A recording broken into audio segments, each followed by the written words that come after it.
Okudilionye Kieladio Chukuna Malugo Yobia Diocha Agaranya Chogo Kowe Bili Agaranya Chogo Kowe Dio Owe Chuku Bezie Chuku Nuche chukwa busigi fegemeo Nuche chukwa busia ifegemeo Nifo solo ne asi alibazie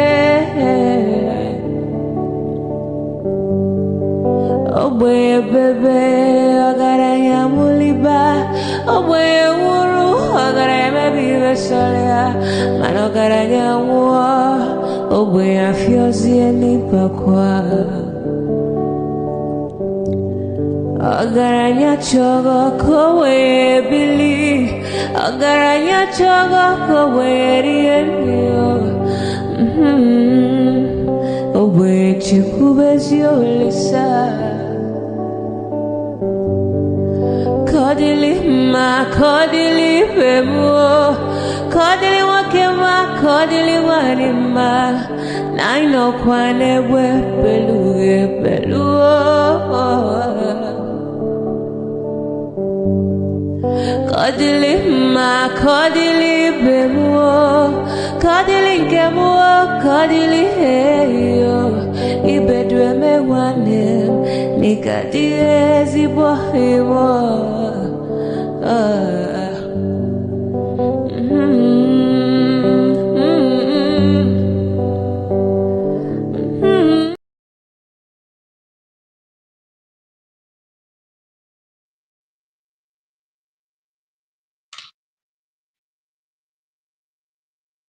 This topic, thank you all for joining us. This topic is going to get, it's something that I feel a little bit annoyed by, things that have been happening lately in the space for this week. There has been a lot of conversations. That's why I thought I should have this topic on. The topic is mostly about why is it important to be loyal to one's nation. This is it will sound crazy, isn't it? Like, oh, why should you ask? Because the way Nigerians are right now, this question is like, why? It's like, why? This is obvious. This nation is useless. Why should you be loyal to it? That is how it comes across to Nigerians when you ask our questions from the point of view of Nigerians. But it's a very, very serious question because if you look at what Kemi Badenoch did recently, and you look at how what's his name? Eno Tayo. Is it Eno Tayo, that YouTuber that has got 1 million views, subscribers? How he reacted to Nigeria and said he was going to this in Portugal. And just to see how other people around the world reacted to these things, I was quite surprised by it actually. People, there was a guy that wasn't even Nigerian. The guy was so cross with Tayo about like I think I will play the video so we can have an idea of what we are talking about here, because there's some aspect of Nigeria that it makes us come across as if we are spoiled, that we behave as if we are not responsible citizens of a country at all. And this guy is crossed because of it. And let me see if I can share the video. I'm trying to just pull it up, so I'm looking away from the screen and trying to do a good job of it, of course. So let's see if I can get this guy on. So yeah, that's the guy there, and that's Tayo. If anybody doesn't know him, that is him there. Let me let this guy on stage. Yeah, thank you for joining us, Richard Sokbara. So this is a Ghanaian YouTuber, and this guy has got 1 million subscribers. You know, Dr. Damage is 70 something. He has got 1 million, and Davido and you know, Africans, the Maya, they help promote him. He got so many views, and most of his subscribers are probably Nigerians. And guess what? Then he decided to leave Nigeria and say he's going to Portugal and said all kinds of nasty things about Nigeria. And that is what this guy was trying to address. And let me see if I can play what this guy said. I don't want it to go on too long. Let me see that. Now that you have close to millions of subscribers, now that you are... Can you hear that? Did you guys hear what he was saying? Yeah. I just want to confirm. All right. Yeah. Big boy. Now that you are making millions, now that you are probably making millions and you know hundreds of thousands of dollars every month, now that you are a big guy, one of the biggest in the YouTube industry in Africa, what do, Tayo Aina? You turn your back and say, no, Nigeria made me depressed. Nigeria didn't allow me to have opportunities. Nigeria this, Nigeria, that's where the criticism step in. You start vomiting on the country. You start saying all kind of nonsense on the country. You start trying to make sure that instead of relocating on your own quietly, you drag other people, create nuisance, make the entire world to look at Nigeria as a country that you can't stay there and have peace, you can't stay there and enjoy, you can't stay there and be free. You will get money, Tayo Aina. You that you are a successful YouTuber. That is what you want to leave behind for your country. That is the reputation you want to give your country after the country has made you who you are. I don't understand why you Nigerians continue to tolerate and accept this kind of people. See, Nigeria is the only country where people, they abuse freedom of speech. The Nigerians abuse freedom of speech so much. This is the height of it. You cannot tell me that your family will feed you, take care of you, raise you to the point where you are now okay, you cannot stand on your ground. You will not turn back and tell the whole world with your millions of subscribers. You are not telling them to avoid Nigeria. You are not telling them you cannot stay in Nigeria and be happy. You are not telling the whole world you cannot stay in Nigeria and be peaceful after Nigeria has raised you. It's not fair now. Let's be honest. If you think that the guy is furious with fellow Nigerians.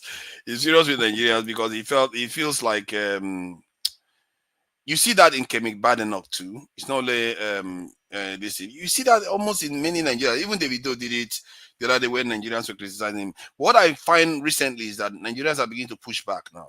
That this is unacceptable behavior. Nigerians should stop doing this. Do you know how many Nigerians tell fellow foreigners that want to come to Nigeria not to come to Nigeria? That is some crazy stuff. I don't know how many countries does that. Where somebody wants to go to their country, the foreigner, the Nigerian will be telling them, no, don't go.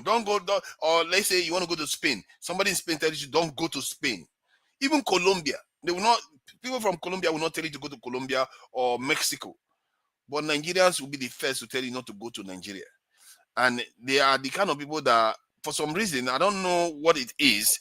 One other thing that they say all the time that I really feel like we need to address a bit more. I think maybe that one deserves its own topic. When they say, what has Nigeria done for me? What has Nigeria done for me? You know, when now I begin to understand what Kennedy said, you know, Kennedy of America president, when he said, ask not what your country has done for you. What have you done for your country? It's like Nigerians, they flip that script around and they go overseas and they say all kinds of bad things about their country. Not that you shouldn't criticize your country, but the level we do it seems to be a little bit, it's so bad that many foreigners are even saying that about us. To the point whereby Nigerian UK police the other day was telling Nigerian women not to call police for their husbands anymore. I think some of our attitudes overseas, we act a little bit like we are spoiled. Maybe it's the oil. In the oil that we have, we just, you know, we don't have to really produce anything to earn that money from oil. Foreigners come, dig the oil from the ground, sell it, and give us the money. No matter, even if the money is reducing that they are bringing every year, we don't mind as long as we eat it. Maybe that is it. I don't know why is it that we act as if our nation is the worst. If you go to Russia, if you see their history, it's full of blood that they've shed for that nation. The UK, the same thing. France, blood everywhere they've shed. And yet they never abandon their nation. If I show you the indoctrination that goes on in those countries from a young age, they teach them that this is your country, no matter what, this is the motherland, or this is your fatherland. They will fight and die for their land. But Nigerians, they are the first to go overseas. And even if they are doing well, look at Afrobeats. Look at Nollywood. Football. Do you know a Nigerian won a kind of beauty contest? A Nigerian won it in the whole world. A Nigerian won it just last week. We won a lot of CAF awards just last week. Yes, our government are useless. We don't have power. Yeah, we know. Boko Haram, all this stuff is there. But other nations have this. Is Americans. Do you know how many people die in America every year? 43,000 to 45,000 die every year from gun violence alone. That is more than all the kidnappers can kill in Nigeria. That is America. Is it that they are able to take this and absorb these things and still march on? And you don't see anybody when you want to go to America, they tell you, "Oh, don't go to America. You're going to get gunned down." What is it about us that we just don't value loyalty to our nation as much? What is it? Because if you compare all the things we complain about our nation, other nations have it too. Other nations have it too. It's not only us. But yet they still manage to know how to behave themselves when it comes to their nation. They at least they try. By and large, they succeed. Because of all this discussion we're having, in my mind, it has crystallized it in my mind that Oyibo people, and it turns out to be true. Oyibo people are the most united people in the world. I find it hard to believe that I'm saying it. They are actually the most united people in the world.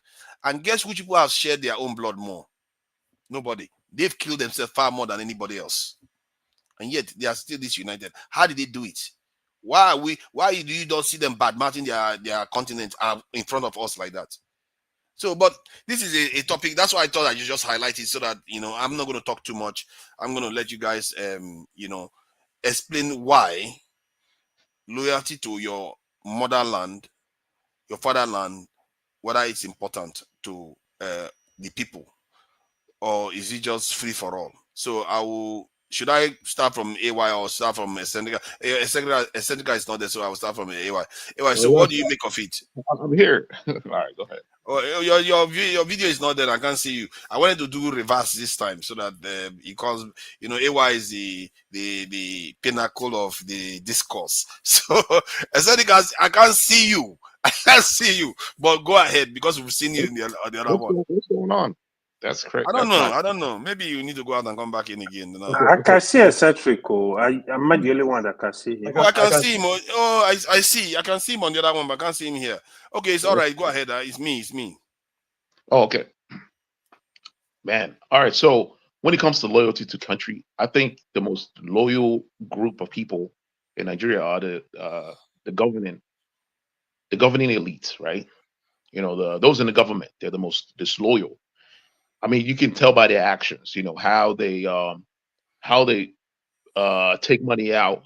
You know what I mean? How the what's the proper word for it? They like how they take resources away from Nigeria and stash it overseas. Steal money that's made for building infrastructures in the country, and stash it in foreign banks. And most of their policies are not geared towards making the country better. So they're the most disloyal people, and I believe that one of you know one of our responsibilities as citizens, right? Like you mentioned Russia, right? When Russia went through a phase where the czars, the elites were running everything and subjugated everyone else, and what they did was they had a revolution, right, where they kicked out the czars, and I think Nigeria needs to go through that process. We need to go through a process where we kick these guys out of the country. What I mean? Somehow, some way. It's possible. It's doable. It's just that our people are now mobilized, right? If you look at the national anthem that we play here all the time, if you look at the words of the national anthem, we don't even do none of that. There's no freedom in Nigeria. There's no unity. There's no unity. There's no peace.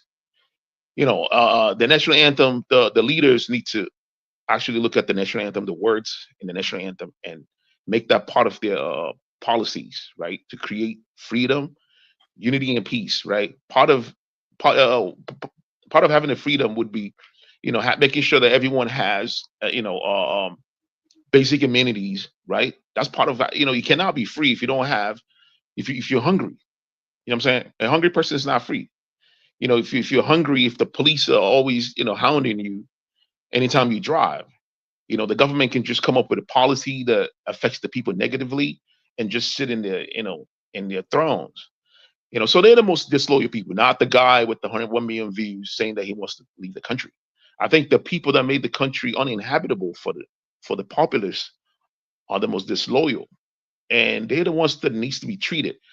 Like what happened in Nigeria needs to happen in Nigeria. I wish our Nigerian military, are actually, have. I wish like their politics is a little different You know what I'm saying? Because most of our military are neoliberals. That's why they always align with the government. And when they get when they get in office, they are the most neoliberal. You know, in their own policies as well. You know, we need if our military has like some kind of social mind, you know, so socially minded military that thinks about the people and wants to, you know, that recognizes the problem, you know, and deals with the problem. You know, like when if they commit a coup, their purpose would be to fight Nigeria away you know, from the foreign handlers. You know what I mean? Like Nigeria did, kicked out France. You know, we need that. Nigeria need that. You know, the British is still running our country like France is running, like France run Nigeria. You know, we need freedom from these guys, right? And all their handlers in the government. You know, there is a way to get these guys out of there. You know what I mean? So I think they're the major problem. You know, with the country. But the topic was about why is it important? We know the problems, and I think you can see look at this one now. Look at that. Loyalty my foot. It's like, what is it with our people? You know, it's like our people, the way they look at their land is like treat it anyhow. Like somebody else is going to come and take it. Don't worry. Yeah. So like so he's going to come and take it. Yeah, if you're loyal, right? You are loyal to a system that imprisoned Delhi, right? Delhi, someone that was, you know, criticizing the judicial system, and he got locked up. And see, hold on. See, let's not do this. See, if we do that, for every anybody you mention, I will mention the same thing for other countries, maybe even 2 for other countries. Why is it that they are functional? Why we refuse? We act like spoiled. Let's face it. Other people go through the same thing. Why do we see? It's one thing there to say, okay, yes, these people are doing bad things, but your nation remains different from them. It's like a family. If somebody in the family is misbehaving, or a group of people is misbehaving within the family, that doesn't mean you should cause the whole family.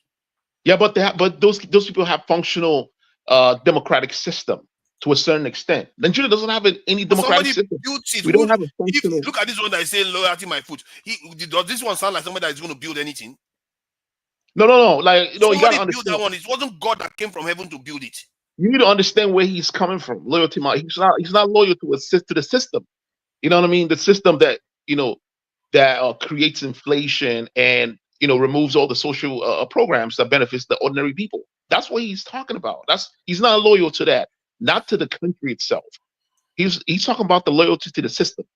You know what I mean? Like the whole concept of Nigeria is just a name, right? It's the people. It's the system that makes the country. You know, like the government, you know, the governing bodies, you know, the political parties, these guys, you know, driving a Lamborghini and messed up roads, they are the traitors, man. You know, they are the most unloyal people. Those guys go. Yeah, I agree with you on that.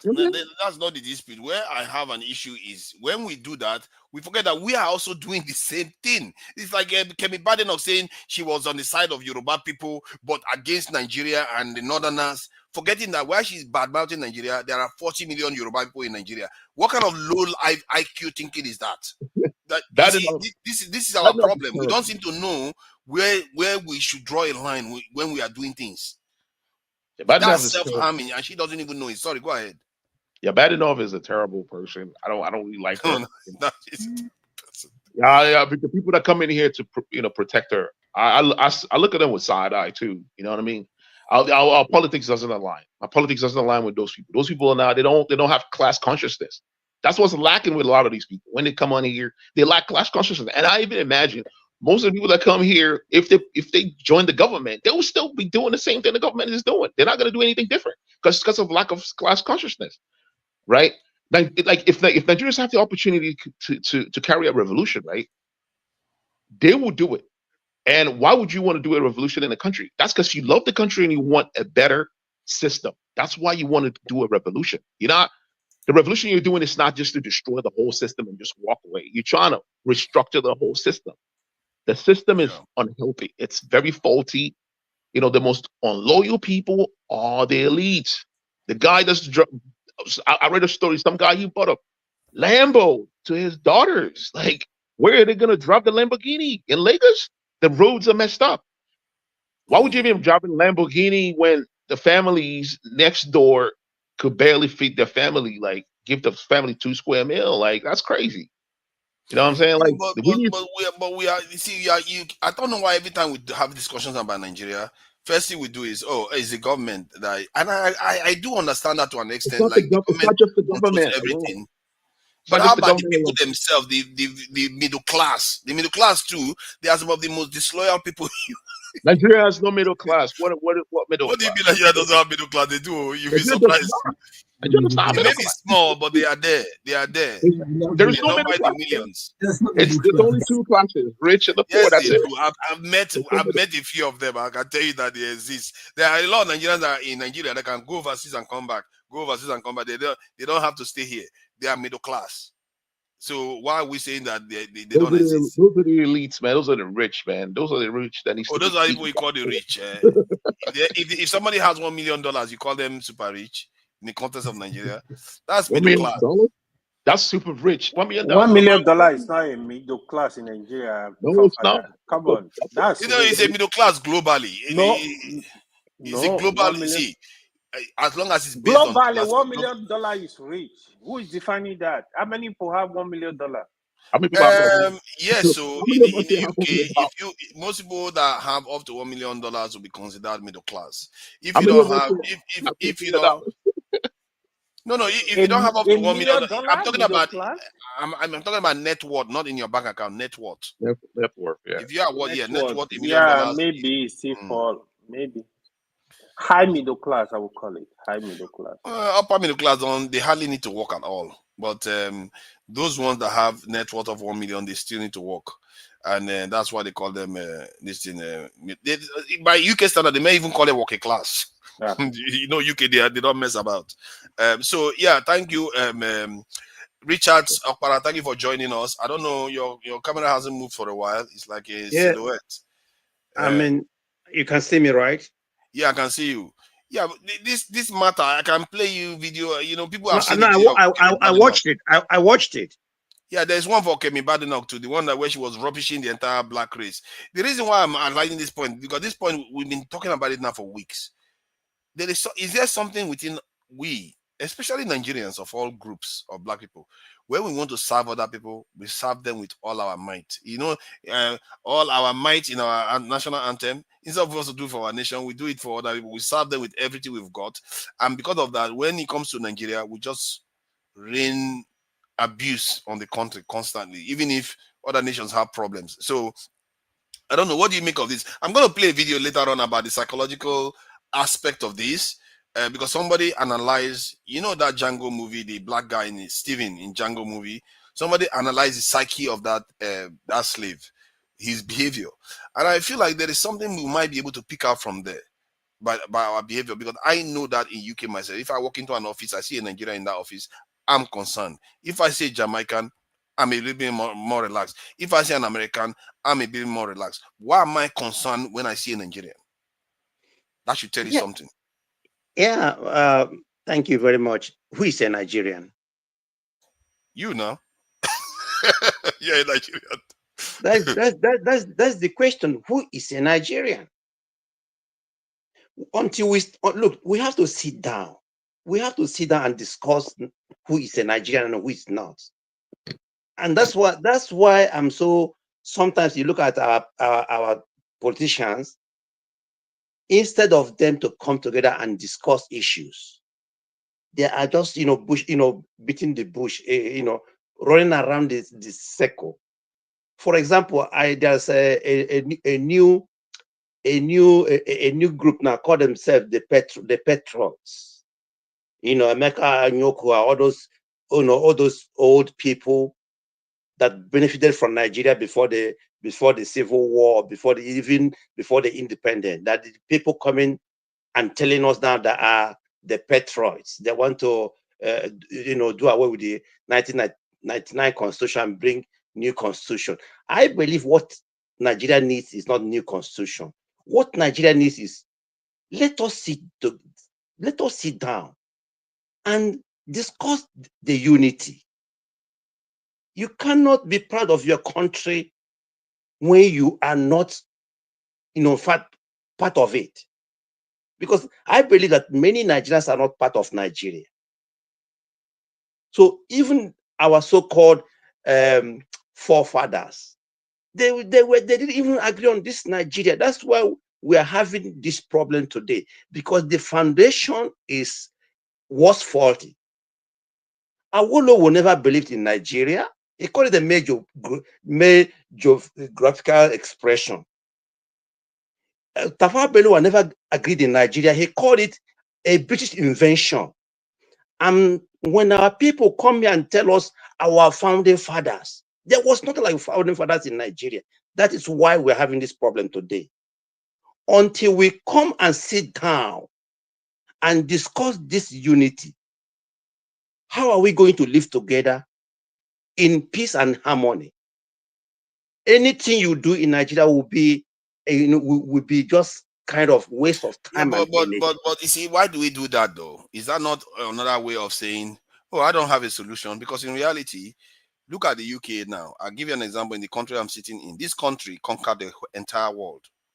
They conquered the world with different other nations within it that hate each other. Scottish people don't like the English. The Irish clearly don't like them. The Welsh, they are practically half dead. So they go on to conquer the entire world, and without even a constitution. How did they do it? Does that not tell you that there's some other ingredient there that is missing in our own country? Yeah. When they came to Nigeria or Africa, they conquered it. Let's give them they conquered us, all right, but they used us to conquer us. Those 5,000 people didn't conquer the whole Africa. They came to Africa and they recruit. I'm talking about Africa now. The one that came to Africa, 5,000 of them.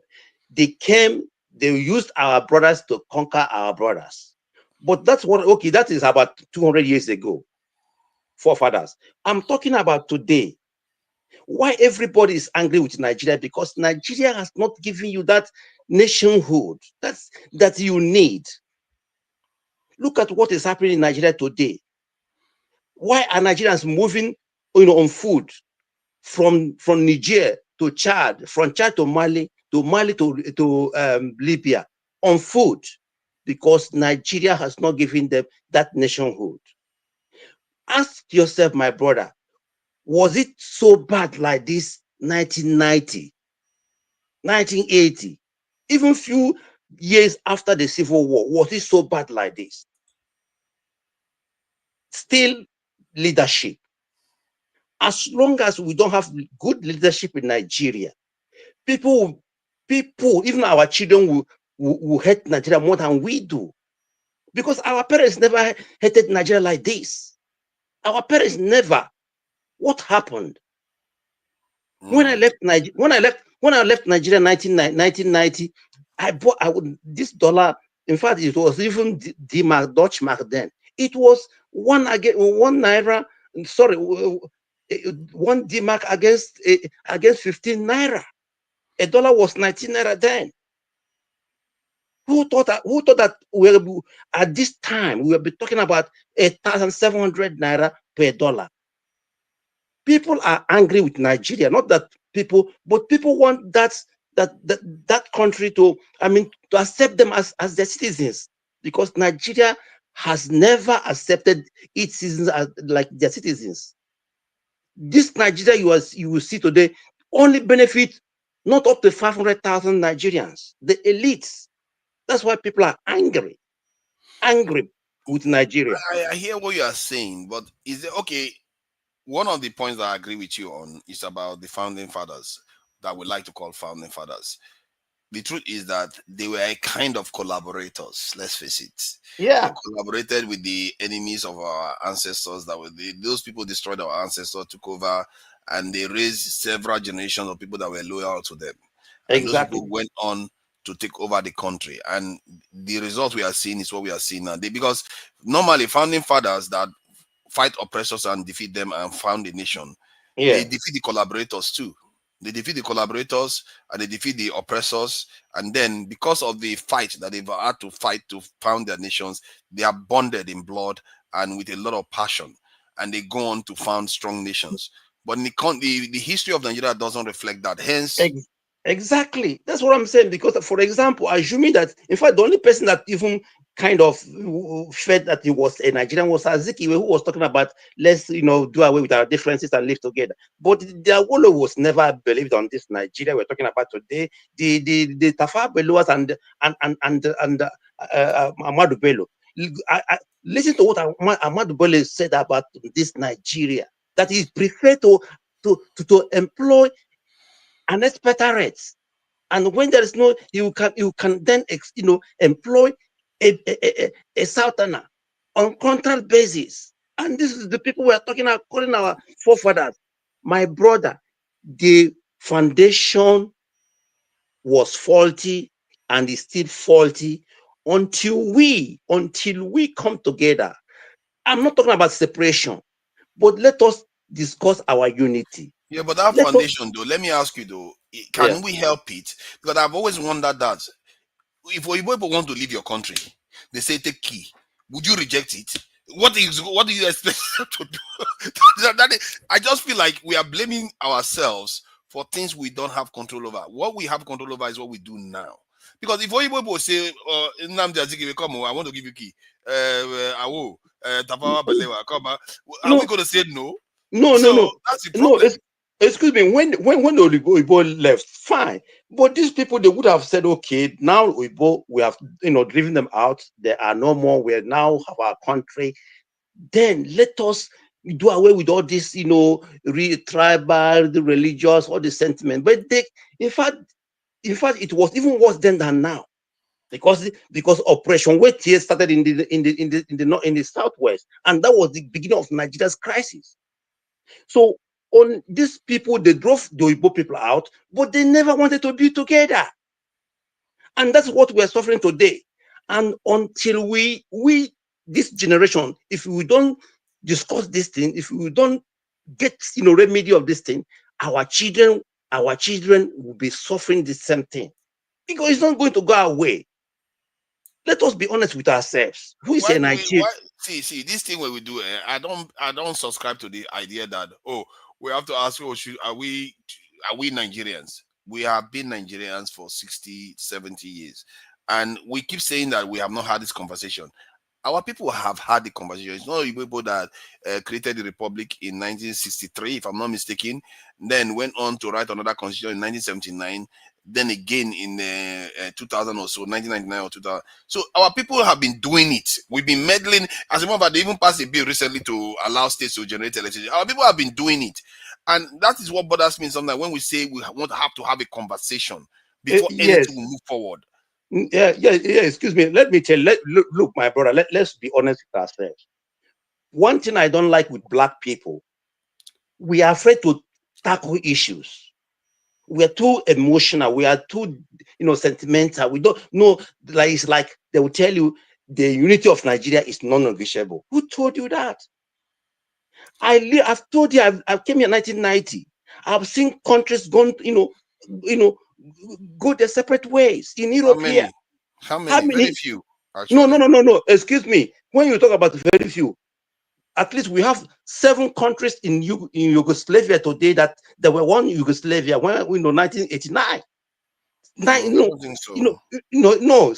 There are 7 of them as we speak. The last one was not sure that many countries have been created. Excuse me. Yugoslavia was, as we speak, Yugoslavia was Yugoslavia, but now there are 8 countries. You can count it in Europe here. In Europe here. So what I'm telling you is that's why there's peace in Europe. That's why there's stability in Europe. For example, here in Germany, there's a country called Liechtenstein.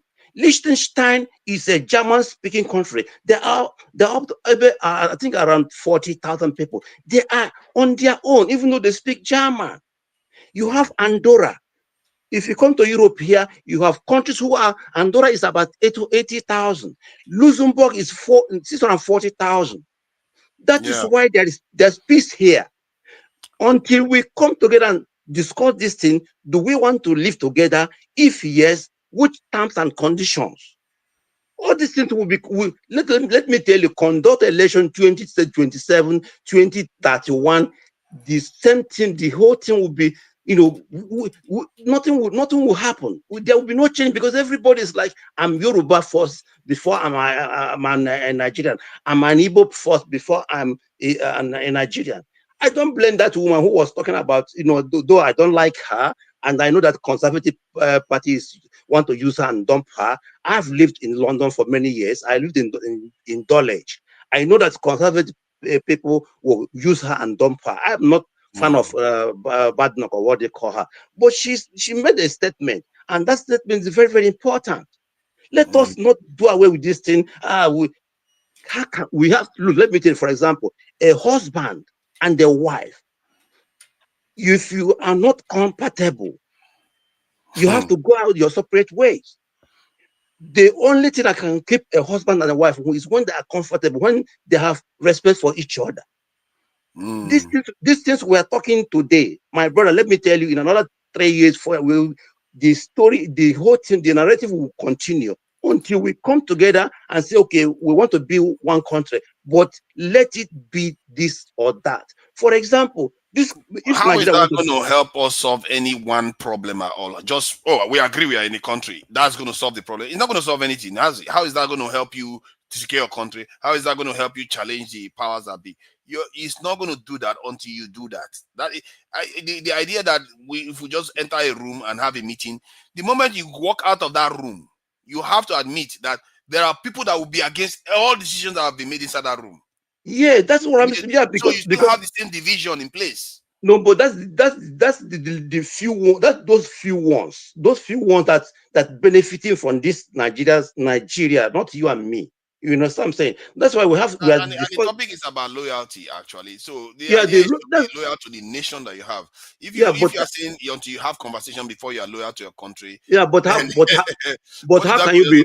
can you be loyalty to the country that doesn't even recognize you? That has not given you anything.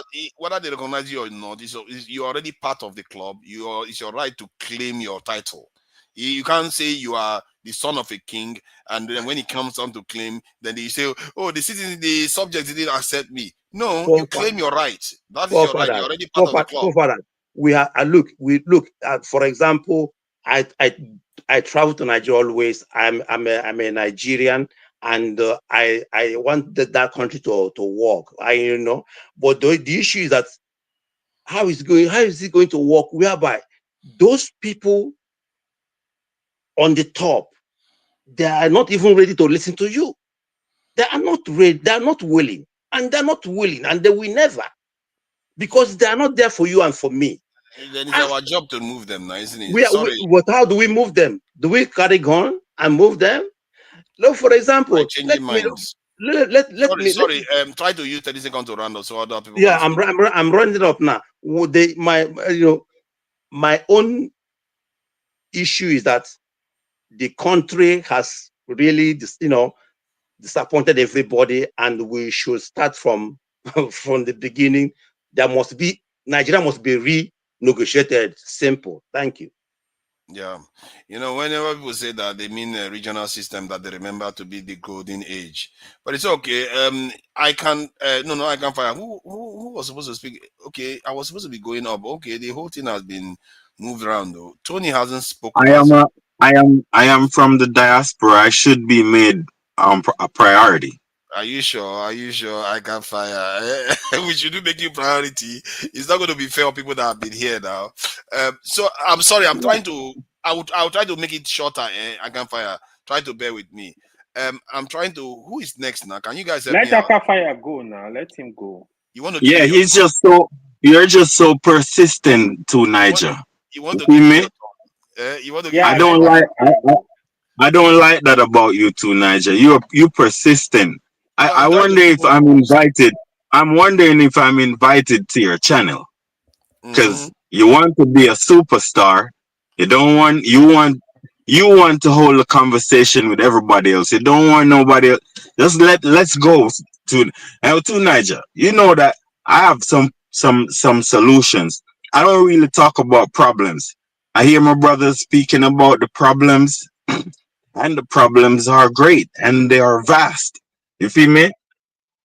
It's one thing that is killing us, not Nigerians, all of us black people, we don't focus on our blackness, and we don't give priority towards loving our blackness.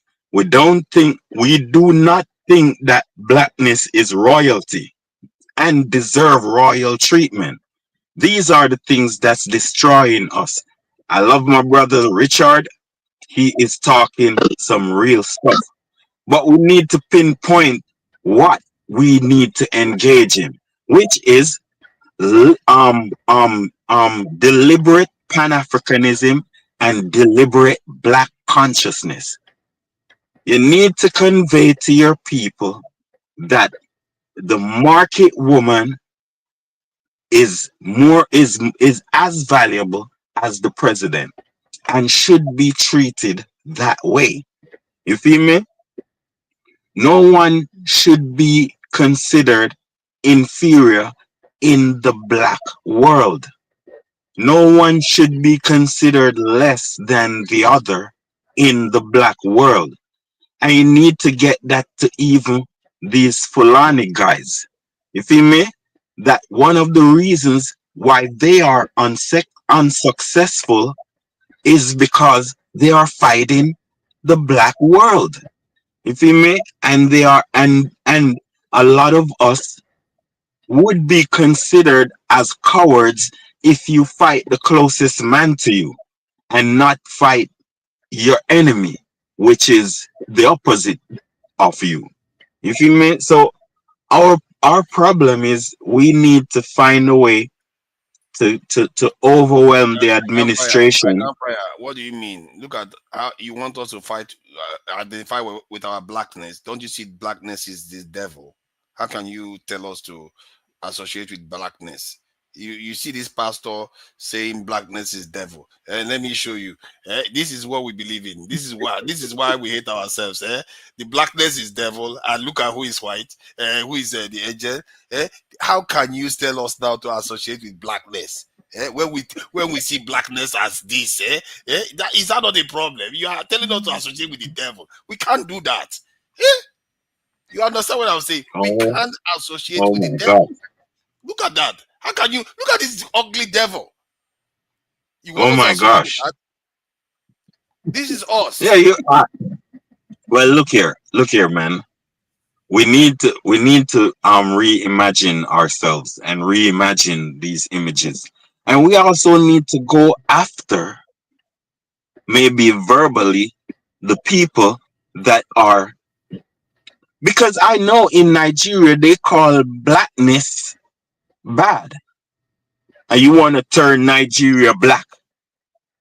Well, Nigeria is black, and black is beautiful. We need to reimagine what beauty is. You feel me? I mean, like, why don't we see each other as the ultimate beauty? It's just a matter of a mindset.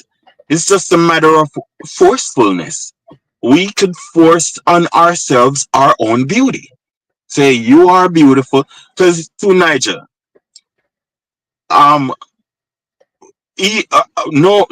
matter how we see ourselves, a lot of people consider us as maybe ugly or what the hell ever.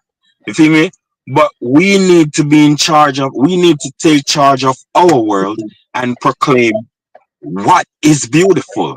And I proclaim all Yoruba, all Fulani, all Igbo, all races, all black races and tribes in Africa, the most beautiful.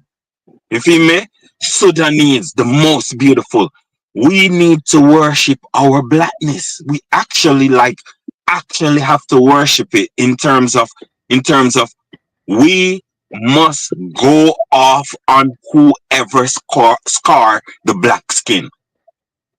We need to go after the people that slap the black skin. All abuses need to be stopped. To listen, that's the only way we can keep ourselves safe and each other safe.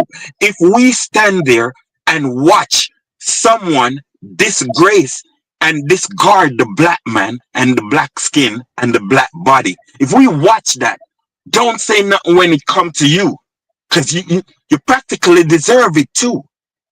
So we all need to understand that we can't sit by and watch any other race put their hands on our people, and we need to take it on an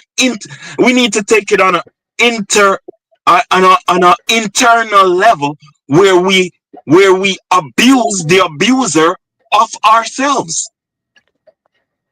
You feel me? I see police walking with sticks as if they're driving cows. All that shit should be stopped. You feel me? In Nigeria and all some other little countries where some I mean the stick, the long stick, not even a baton, a stick where they drive cows with, they using on humans. So what I'm trying to tell you is we are downgrading and downplaying each other. You feel me? We need to think of ourselves as royalty and deserving of royal treatment. I mean ourselves, like you. Hold on. You know, when you start thinking yourself as royalty that is actually unearned, is that not a problem? Royalty is earned. Okay, wait, man. We are the raw materially richest nations in the whole wide world. So that means we are raw materially royal. And we have the biggest landmass in the whole wide world. That means we are landmass royal. We are all royal, bro. And the world is depending on us for their development. Therefore, they need to bow to us. So what I'm saying is we need to dictate our royal standard. First of all, we need to formulate our royal category. What that mean? It means that all black people of the world, Africa needs to associate with and defend, whether verbally or physically. That means you go after the IMF for financially weakening parts of the Caribbean black people, or you go after France for occupying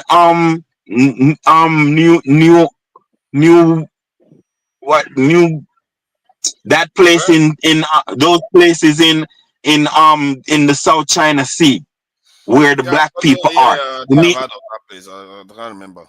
Africa needs to go after the Australians. How are you supposed to go after when we are here divided all over the place? That's the topic. Wait. Topic. What I'm trying to say is no, listen, bro. Sometimes you need to protect outside of yourself. Sometimes like Nigeria. I agree with you. Nigeria. But you're saying that we need to go and have a conversation. We have to have. Yeah, but what I'm saying is we need to get in the program of defending ourselves, defending black nations in Africa and outside of Africa, in order to get the black nations respect and the other nations respect. And respect goes a long way, don't we know that? One of the reasons why we're not getting any respect in the world is because we're not proving respect to ourselves, therefore in essence proving it to the rest of the world. Thank you. I can fire. Let's go to Paul E. Paulie, thank you for joining us. What do you make of this in terms of our loyalty to our land, our nation, and our people? Do we even understand what it means anymore? Paulie. Well, I heard someone saying, hello, can you hear me? I can hear you. Can you hear me? Yeah, you are delayed. You are delayed. Okay. It looks like your audio I is just want delayed. to say, okay. You can go out and come back in again. That way we'll be able to hear you, or we'll just let you talk and just listen. Am I still delayed? Yeah, okay. Okay, let me leave my comment. All right then. Yeah, good. Tony, welcome. Thank you for joining us. I'm sure you have an interesting opinion on this. I don't know whether you've spoken on. I don't think you have spoken on this regarding, do we even know what loyalty means anymore? Loyalty basically means through thick and thin, whether things are bad, whether things are good, you remain loyal. I've said it before. When somebody said there's something about loyalty being the holiest good of the human heart, I'm beginning to believe there's an element of truth to that, because of what it inspires within populations. It inspires stability, confidence, trust starts building when people are loyal. And it appears as a people, we don't truly understand it. Like Oyibo people now, they will do something wrong. Like, even if all of them don't agree on it, they will do something wrong. But the trajectory of their approach to that issue, they will all back their own people first. They may consider apologizing to you later, but they will back their people first. But I worry that we will do everything in our power to act as if we are the most righteous of the righteous and sell our people out to damnation and give up. If they say our people are ugly, we'll believe it. If they say our women are ugly, we'll believe it. If they say we are inferior, we'll believe it. Why do we believe all these things? Why do we believe all these? We know better than that. And I hear that Nigeria. No, sorry. Let me. I hear that Nigeria. I'm trying to get him One to answer. second. I can't fire. You can't be interjecting. Let me, so we can organize ourselves a little bit. So, why is that the reason why? Because we just buy into all this narrative about ourselves, that we believe that everything in the West is good, everything in Nigeria is bad. Like, everything in the West is good. We know full well everything in the West. Like, everybody now knows that Ireland fought the UK, England, for how many years? They were bombing, they were treating Irish like dogs in the UK and all the rest of it. But yet she acts as if Nigeria is the only divided country. What is it? I don't know. Maybe you can shed more light, because I don't have a clue why we just feel like everything about us is somehow bad. Well, thank you, and greetings to everybody on the platform. Profathers, I think that you need to understand people's experiences and worldview before you begin to make value judgments. I cannot go to battle with my eyes closed with someone that I know will not defend me. I won't. That's the reality. I think it was, who was it that spoke earlier? I can't remember the name. Who was saying, who threw a question, a puzzle. Why do you think Nigerians would leave a place like Lagos, go to the north, go to the Sahara Desert with all the degrees and all the dangers there, up to North Africa, and then look for a boat to cross the Atlantic in a balloon? And he knows the dangers that are associated with that. That's a man who has given up. That's a man. What would make someone go through that route, leave his country, knowing that what awaits him is either of two things: he dies, or whatever he finds, he takes? I think we need to ask ourselves some very critical questions. But before I just go on that, let me just say something. There's this concept. I talked about it sometime. I talked about hermetic hypothesis, the way the whites see black people. But there's another one that is called the black man's burden. If you go to history, and that simply is an explanation by the white people that they have a divine right to civilize the black man. And a lot of us buy into that. That's something that has been ingrained, Eurocentric view of Africa, and a lot of us bought it. But today, if you go to African historiography, we are fast. Those things are being expunged because that's not true. So the picture that you showed, it speaks of that kind of worldview, that kind of mindset. Listen, I am happy that the toilet paper that I use is not black, is white. I flush it into the toilet. That for me is to tell you that even white is also bad. They can't change that history. We don't want to be racist here. No. They can't change that history. No. Hold on. I'm just speaking. Just hold on, please. I'm just speaking generally. So that's a concept. They cannot make toilet paper black. But that's an aside. You see, if I can speak for myself, and I said it a few days on the platform, and I think you were the moderator, and we're discussing, and I said, what has Nigeria done for me? And I say that based on my personal experience growing up. My children today keeps asking me, what did Grandpa do that they had to mow him down along with his kingsmen? What did Grandpa do? What did my people do that they have to totally decimate families from this earth? It was done by Nigeria. So you need to be a little bit, when you hear people say certain things, I think you need to be a little bit moderate your views in terms of, because some people are really hurting. Some people are speaking out of the experiences that they've had. But that does not mean that they don't like Nigeria. But we must speak the truth. And speaking the truth does not mean the current president once said that he doesn't believe in Nigeria. Donald Trump has said so many uncomplimentary things about America, and yet he's the president. So let's not confuse issues.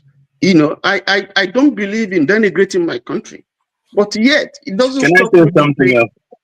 It will stop me from saying things that I know are real and are true about my country. That doesn't mean that I'm not patriotic. A country owes its people certain responsibility. It's a two-way thing, and is there in the Constitution. So why? I mean, you just posted somebody who said loyalty my foot. Now he has an experience. There is a reason why he's saying that. You may not like it. I mean, it doesn't look good, but there's a reason why people, until we begin to address those issues, until we begin to see that, listen, people are hurting. A man who is hurting, you cannot be talking to him about loyalty and all those things. You can't. You can speak all the grammar in the world and say all kinds of things that you want. Until you feel that the whole point of loyalty. Until you feel no, that's not loyalty. That is the point. It is needed. Loyalty doesn't mean that. Loyalty doesn't mean that if your friend is a thief, you say it's not a thief. That's not loyalty. Oyibo will do that too. I can tell you that. No, but that's not loyalty. If your friend is a thief, he's a thief. Yeah, that's the only thing you can do. That you won't call him a thief in the public, but you will tell him, "Boy, you're a thief." Yeah, of course, now, but that's loyalty, isn't it? The point I'm making is that the point of loyalty is for you to be present when things are hard. Not only. Can I say something? Can I say something? Okay, make it please. Brief, 1 minute. First of all, thieves are manufactured. The country Nigeria or Africa belongs to Africans. So something is turning us into thieves, and we need to go to the root of that. You feel me? First of all, you have a set of white-loving, white-ass-licking people that is giving away Nigeria's treasures. You see me? And they, in their Christian and Islam mind, think that riches only belongs to Arabs and riches only belong to white people. Royal standards and riches does not belong to black people in the minds of these colonized individuals. You feel me? Where they are promoting black beggars. You feel me? And they will purposely stop a white man from being a beggar in Nigeria. So these are the things that's going on. You don't have any black privilege.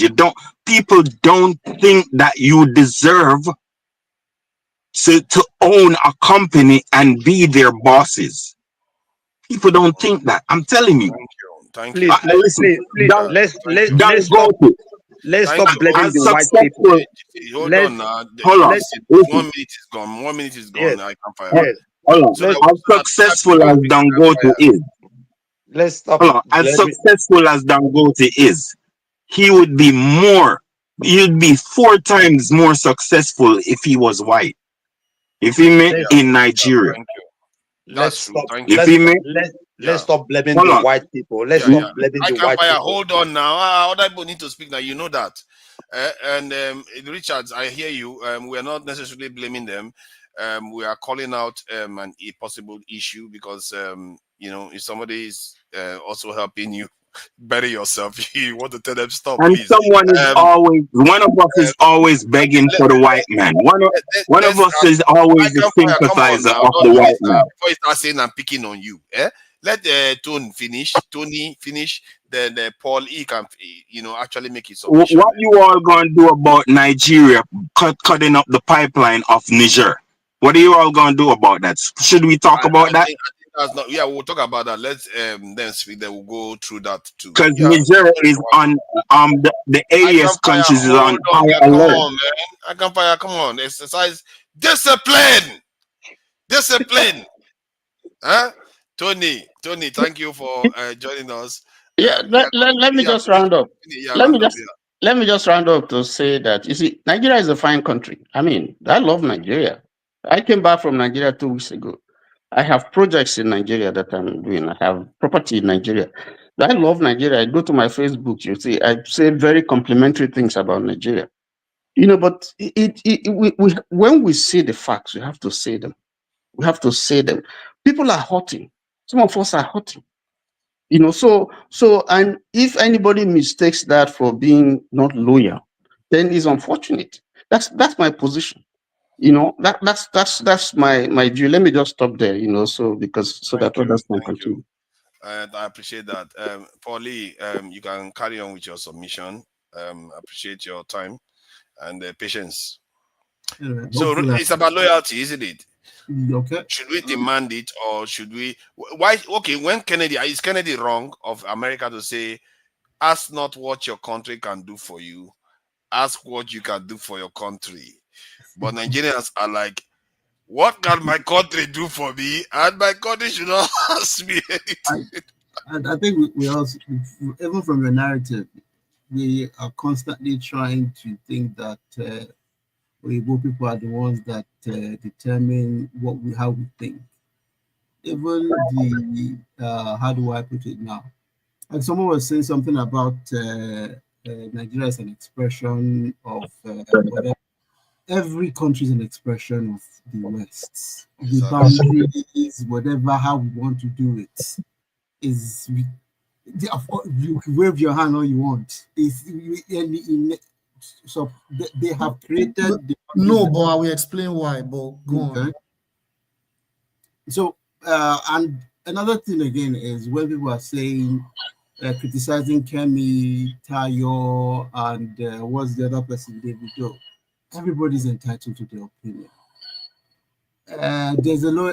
When Kemi first came out, Kemi was loyal to Nigeria. You people don't know her own personal journey with Nigeria that got her to the place where she is. And then when you look at Kemi is supposed to be the leader of the Conservative Party. Before she was even presented, she would have gone through interviews. They'd have had conversations with her and should have decided what position she's taking. So it's not just Kemi that just came out to say what Kemi is saying. Kemi was presented to do what she's doing. So whatever it is, leave Kemi. Is that an excuse for bad behavior or? But why are you bothering? Hold hold on. I'm not bothered. I'm saying that we have a right to defend ourselves. If somebody goes out there, especially in Nigeria. No, because other people have been leaders. You know, Sunak has been there, Obama has been there, even other people have been leaders of other countries. They don't emerge lambasting where they came from as if it's a sport. The Obama he brought. Have you seen how Kenya turned out? Yeah, but he didn't badmouth. He didn't come out and start badmouthing Kenya. He didn't badmouth it, but it ended up. Did you see where they ended up? It doesn't matter. The point is that she's badmouthing us, and Obama didn't. Suna didn't badmouth India. Let me say politician. She will say the lady have a right to say she's not part of the North. She's a politician. The lady have a right to distance herself from terrorism. No, she doesn't. If she wants to do that, then we have a right to respond back to her. Yeah, you can respond all she wants. That's an attack on the nation. But now let me move to the. Are you a supporter of terrorists too, Niger? I'm a supporter of our people. I don't care about people calling our people terrorists. Davido's conversation was just conversation about foreign direct investment or people visiting. Nigeria state was in a shambles. It's not like Davido ran away from Nigeria. Because of what? Comes and goes to Nigeria as he wills. But we can't always think of Nigeria in isolation. Nigeria is a whole global, it's part of a global interaction. That's one. Then when you're looking at the average Nigerian abroad, or the average educated Nigerian, we all aspire, all our aspiration is to become Oyibo. Am I lying? They're not our aspiration. I think she ask the question again. Sorry, I missed that. The average Nigerian's aspiration is to become Oyibo, because that isn't that the new aspiration. The only time we say first of anything is when we have gone to the height of an Oyibo establishment. IMF, World Bank. I agree. Anywhere. But isn't that a problem? Pardon? Isn't that a problem? It's an issue. So when we're talking about loyalty, if we are trained from very small, our aspiration is to become. We do not call it Oyibo, but that is. You are telling the truth. A lot of people don't admit to this. This is exactly the truth. So all of us are trying to. That's our target. When you work for an NGO, when you work for the World Health, that's our mindset. Then when you talk about loyalty again, the average Nigerian in the Western world, you said it. If you enter a job and you see a Nigerian there, 3 years, 4 years, 5 years, you will be the only one there. Go there and see the Pakistanians or the Indians in a place. You see that now you are talking. You see, give it 1 year to reveal the gap. You are beginning to show what people have been talking about our people. Self-hate. Give it 1 year. The place will be filled with Pakistanians or Indians. We are this mentality of a better past my neighbor is one of the biggest issue we have. And then when we're talking about loyalty to Nigeria, please, can we separate our leaders with Nigeria? Mm-hmm. Our leaders are our issue. It's not Nigeria. And when we keep electing compromised leaders, how do you expect a compromised leader to go and negotiate with anybody? That's what I'm talking about globally. We are not in isolation. We are part of a global world. And for you to go and sit down and negotiate with anybody, we have to find when you're compromised. How do you want if they provide you? Let's use a Tinubu with all the history. If Tinubu sits down, I want to have a conversation with anybody in the West. How does he want to do it? If they tell him that, look, we will destroy you, definitely he will look out for himself. Even me, if I was the one, I'll look out for myself. So the day we stop electing compromised leaders, then there's an issue. Nigerians are loyal to Nigeria. Nigerians are not loyal to their leaders. And that's where that's my favorite. Yeah, I like the way you really put it. I'm a bit surprised actually. I thought I was going to disagree with you, but man, you came up with something that I really agree with. But the problem isn't that the problem is when we are trying to criticize our leaders, we generalize it as the whole Nigeria instead of us to focus on the leadership. And that would have been more powerful, don't you think? If Nigerians were overseas saying, like everybody not saying the Nigerian government, the Nigerian government, if they were focusing on the government, that would have been more powerful. But they keep, when you generalize the entire country, you are damaging even the innocent people in Nigeria. The ones that are trying to keep the roof up, we are condemning all of them. Just like Kemi Badenoch condemning Nigeria, not forgetting that 40 million Yoruba people are there. It's like firing the torpedo on the ship where you have your family members on it. It's like, why don't we think a bit more rationally about this thing? And this is why this conversation we're having it anyway. Who is next? Have you finished? I'm next. I'm next. I can fire. Come on now. Don't be greedy. Let's not be greedy. I can fire. Paulie, you are done? Yeah, I'm done. Thank you. Yeah. Judy next. Yeah, man, Judy. Let Jide go. Jide has something to say. I think I can fire you. You might want to listen to him too. He does have his own. I said let Judy talk. Let Judy talk. Come on, man.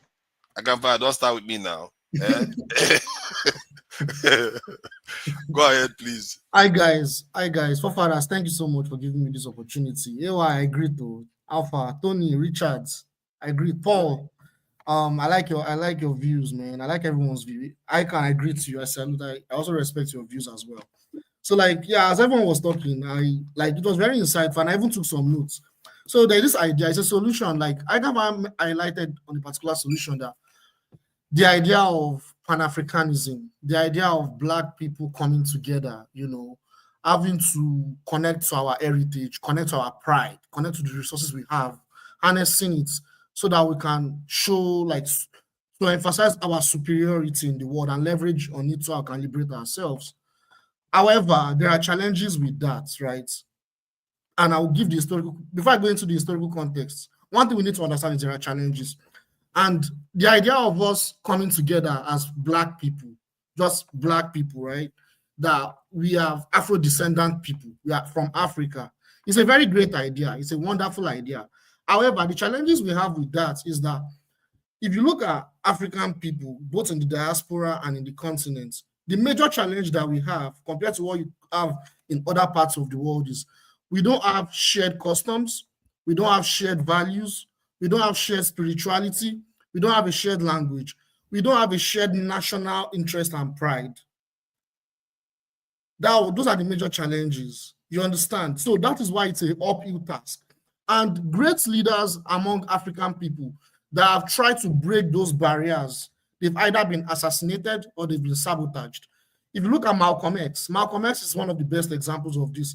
Malcolm X, when he left the Nation of Islam, he had a revolutionary idea of uniting Africans, African people, because he had the idea that because during that civil rights movement, as Black Americans and Black people are trying to liberate themselves from Jim Crow and they were fighting for their rights, Africans were also trying Are you afraid? Are you afraid?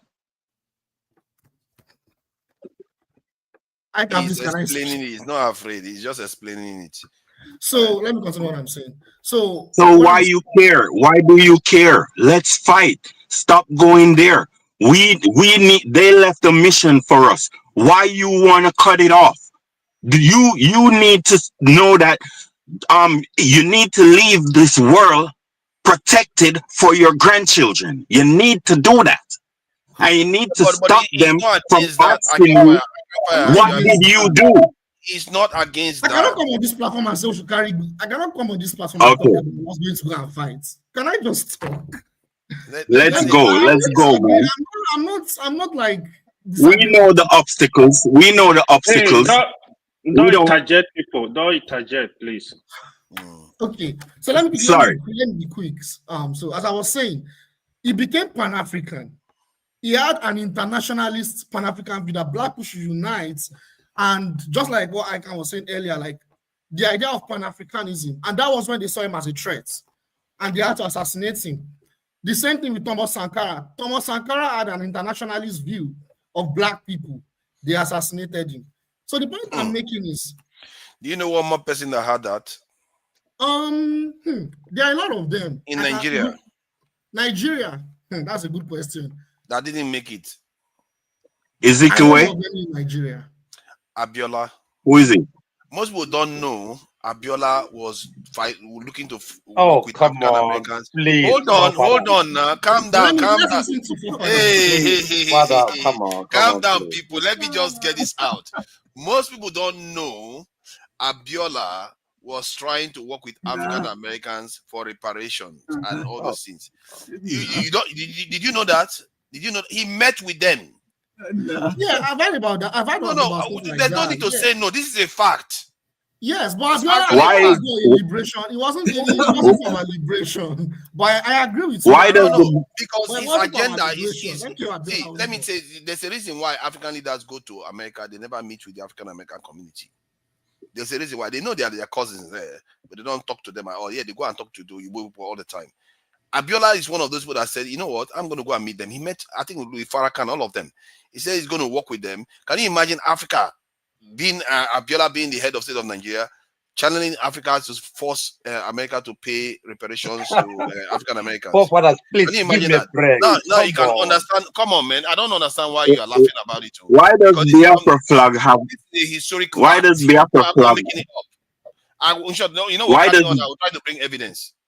Why does the Biafra flag? Forefathers, you are right. I mean, forefathers, you are right. It's not a question of. You are right, forefathers. MP Abiola was a CIA agent. Yeah. MP Abiola was a CIA agent. Yeah. They actually wanted to liberate Nigeria. For real? And Muritala, he played a role in the assassination. Even Buhari, the regime.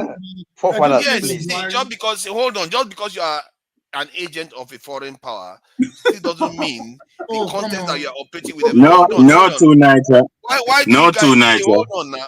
We're on air. We can't say things that we can't substantiate, please. Why Osama bin Laden was an agent of this in America. Because they had to put him down.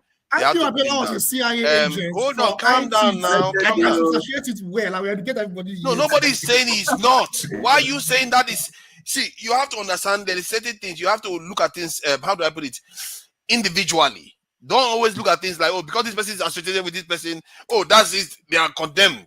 Everything they do is going to be evil. Not necessarily. I mean, he can switch up, but we don't.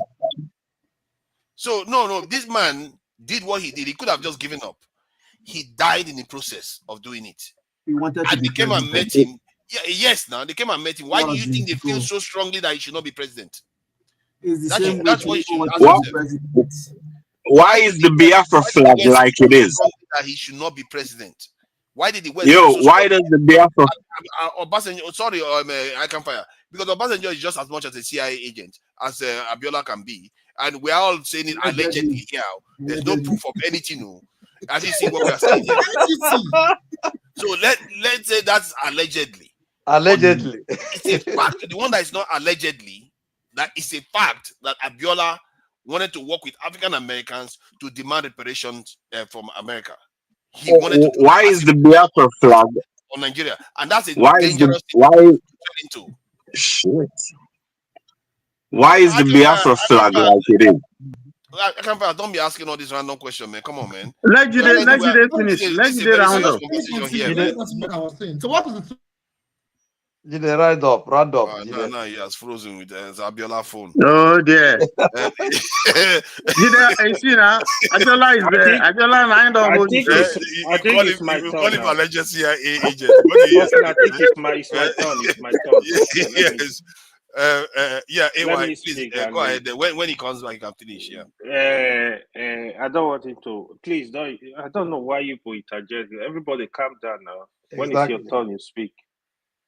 So let's be. It's your turn now, isn't it? Go ahead. Yeah. I don't know if he's coming back soon. Okay. Let me just. The topic again is, what's your question again, right? The importance to be loyal the importance of loyalty to a nation. Is it not important? Could you just ignore it? It might understand you. To be honest, that is not actually negotiable. Unfortunately, I've seen listened to a lot of Nigeria. They don't understand the importance of nations building. I know there is a lot of hunger in the country, just like Mr. Tony said. You know, people's experiences are different. I agree with that, but but the truth is, the importance of a nation cannot be overemphasized. If you are from a particular, you want to continue, you want me to finish? Jide, you want to continue, you want me to finish? You can go on. When you're done, I'll just... Okay. So for me, so we need to understand nation building. A lot of things are going wrong in Nigeria as a case study. That doesn't mean it's not, Nigeria is not the problem. The people are the problem. We had a better country before now.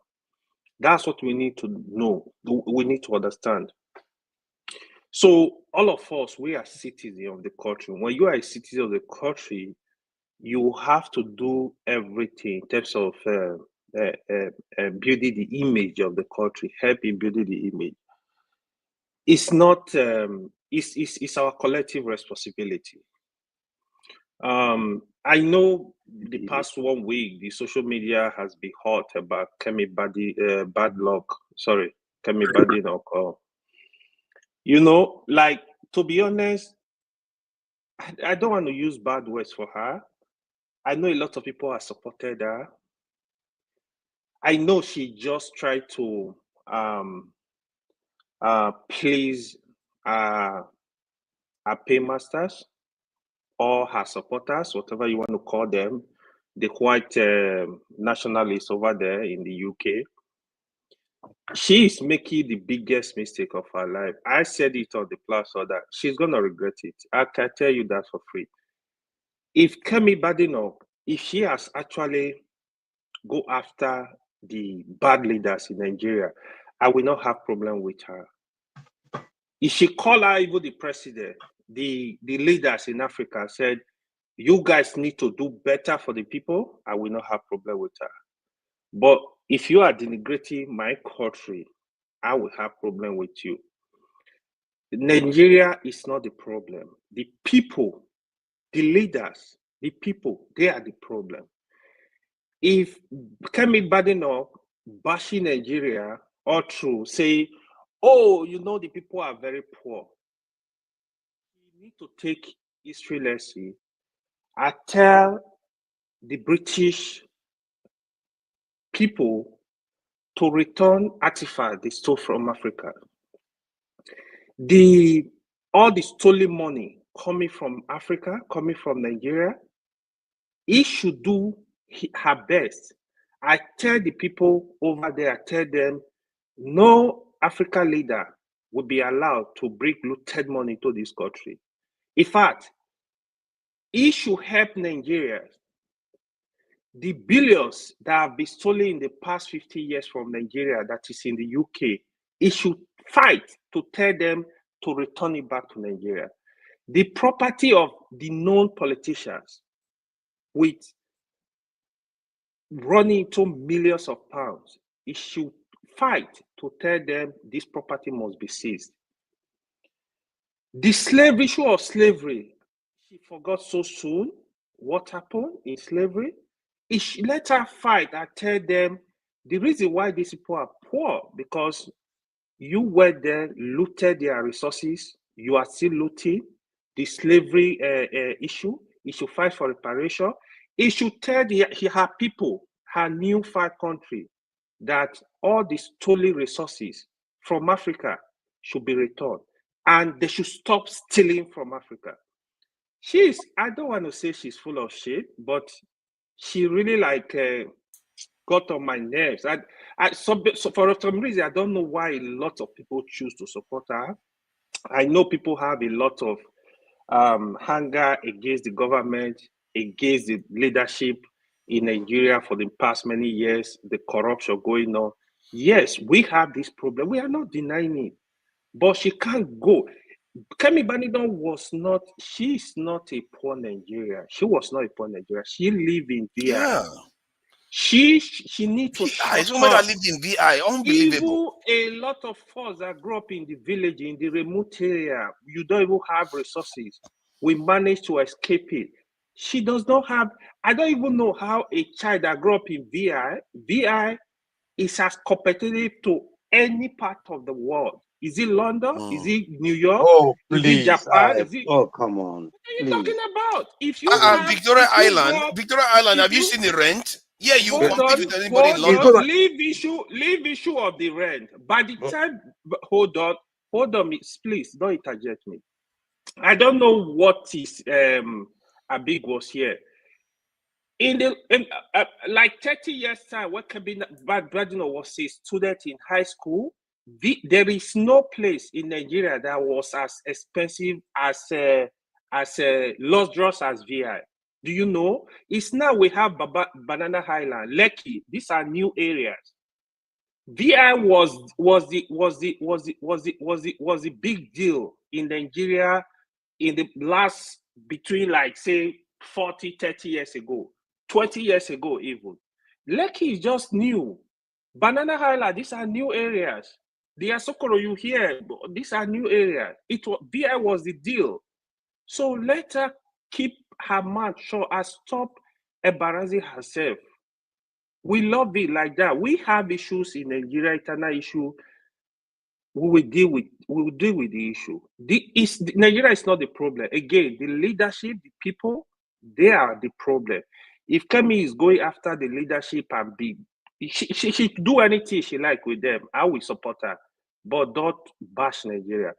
Nation building, you see, your country is your country. Look at, if you know, there was this lady, is it Chidima, that had issue with South Africa during the, I think, Miss World pageant. You know what happened to her? Now, she can boldly say, I'm Nigeria because of her experience. She was giving birth in South Africa, right? Look how they treated her like piece of shit. But today, she's happy. Nigeria accepted her. Nigeria supported her. She's happy. We have issues. We have a lot of Nigerians doing well all over the world. As people, we are doing a lot for ourselves. The problem we are having is the leadership, and that country must be rebuilt. That country, we must fight to take over our country, to develop the country, to make sure the country will work for the next generation, if not now. Thank you. Thank you. I appreciate that. Yeah, Jide, yeah, please carry on. That was a good one. These people, they are causing too much trouble for us. And one of the things I hated most that she did was she didn't just criticize Shetima, the vice president. She attacked the nation, and most people don't see that. She divided the country. It's like, when you want to attack a family, you say, I like this one more. And she attacked the nation, and she knew what she was doing. If she was in Nigeria, she would have been a terrible one, actually, because these are the kind of people that play tribalistic politics in Nigeria. But it's okay. Please go ahead, Jide. Yeah, thank you for fathers. Yeah, before the other guy interrupted me on the network. Yeah, I had a lot I was saying. So the thing is, the major issue are those things I mentioned earlier, and the people that have tried to break those barriers, they were assassinated or sabotaged. So now, let's look at a country that has diverse people, diverse values, right? Like if you look at Russia, what Russia have been able to do, right? They have different type of, they have mostly white people. They also have mixed Asian people in Russia. It's a multi-ethnic country, multi-religious country. If you look at that country, how they're able to develop that nationalism, despite the fact that they have their differences, is you have leadership, and they were able to go through the same historical evolution together as a group of people within the same geographical space over centuries. You had the Russian Empire. So you had multi-ethnic group of people that were together for centuries within a particular empire. Then you had the Soviet Union that was built under the ideology of communism that united everyone together. You understand? So now, I'm not saying Nigeria should be communist or capitalist or whatever. What I'm saying is Nigeria as a country, right, yeah, different. The issue we have is because Nigeria itself is still built under that colonial foundation. Under that colonial foundation, that's why majority of us have identity crisis. I would even say, yeah, majority of us have an identity crisis because Nigeria, what our leaders have failed to do historically is they've not been able to provide that nationalistic consciousness that we are supposed to have as a group of people. They failed to do that. So a lot of us identify ourselves based on our ethnic identities, you know. So first of all, to even bring a group of people together based on their multi-ethnic difference, multi-religious differences, you need nationalistic consciousness. And that nationalistic consciousness has to be by socio-political ideology. And how can that be implemented? It can be implemented through our educational system. So now, this is now where my second point is now going to come into. So I will now link it to Kemi Badenoch and all the other so-called black traitors that we have. I will use that. Our educational system is horrible. Our educational system is horrible in Nigeria. Our educational system does not channel the people of Nigeria, Nigerian people, towards national development. Instead, our educational system was still built on that colonial foundation for us to achieve whiteness. So we cannot try to achieve whiteness and at the same time try to develop our country. We cannot have it both ways.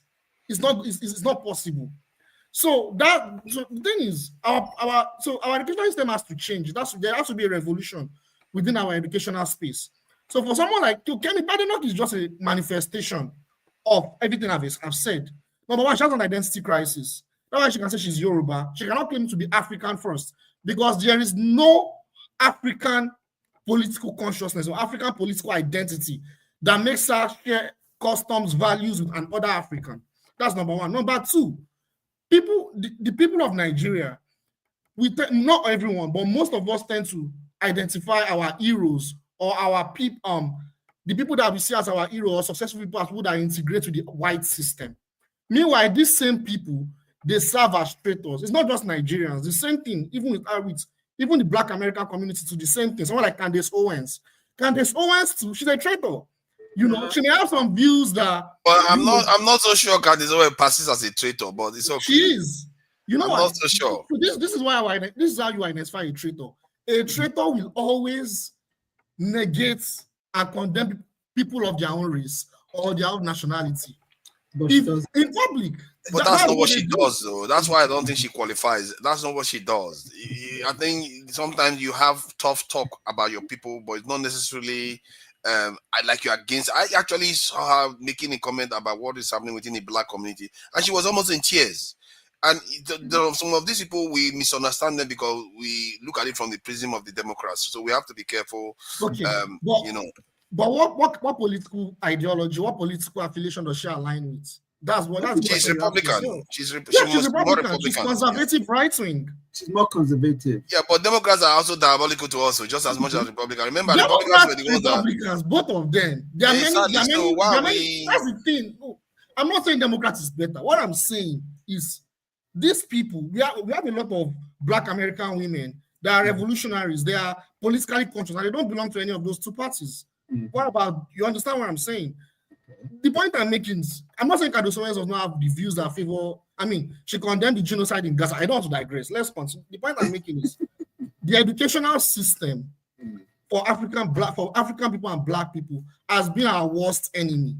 And that educational system has been built from our childhood to ensure that we have that inferiority complex and lose our national consciousness, and for us to want to think of aspiring to be successful by achieving whiteness. So I'll just stop there. Thank you. I think you are right there. That's why we like to travel overseas, and whenever our leaders travel, we're like, oh my God, they're going to the land of the gods. And when they come back to us, they come back to the earth. It's sad. We have to get totally flip this thing. And you said something that I wanted to ask. I don't know. I don't want to answer, and you don't have to answer. The idea that Kemi Badenoch doesn't have an African identity. We are the ones that create it. You have to create it. You have to claim it. If you don't claim it, who else is going to come and claim it? And we need to start creating these identities that is important to us, because if we have African identity, we are more likely to trade with each other, isn't it? and we are going to gain from it. All these things that we are going to gain from, why we should be embracing them. I think okay, you want to make a quick interjection before everybody loves electricity. Says what you want to say. Just Jide, please. 1 minute. 1 minute. Yeah, Jide spoke about Russia, the diversity in Russia.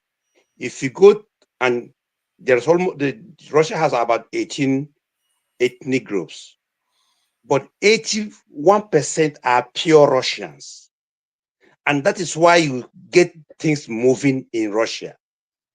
Any country who have diversity that you don't know exactly who are the majority and who are the minority, you have problem. Russia is 18 or 20 ethnic, but 81% are pure Russians. How do you explain Somalia then? Excuse me, I'm talking about, he's not about Russia. I'm trying to, why Russia is getting it right, or India or Pakistan.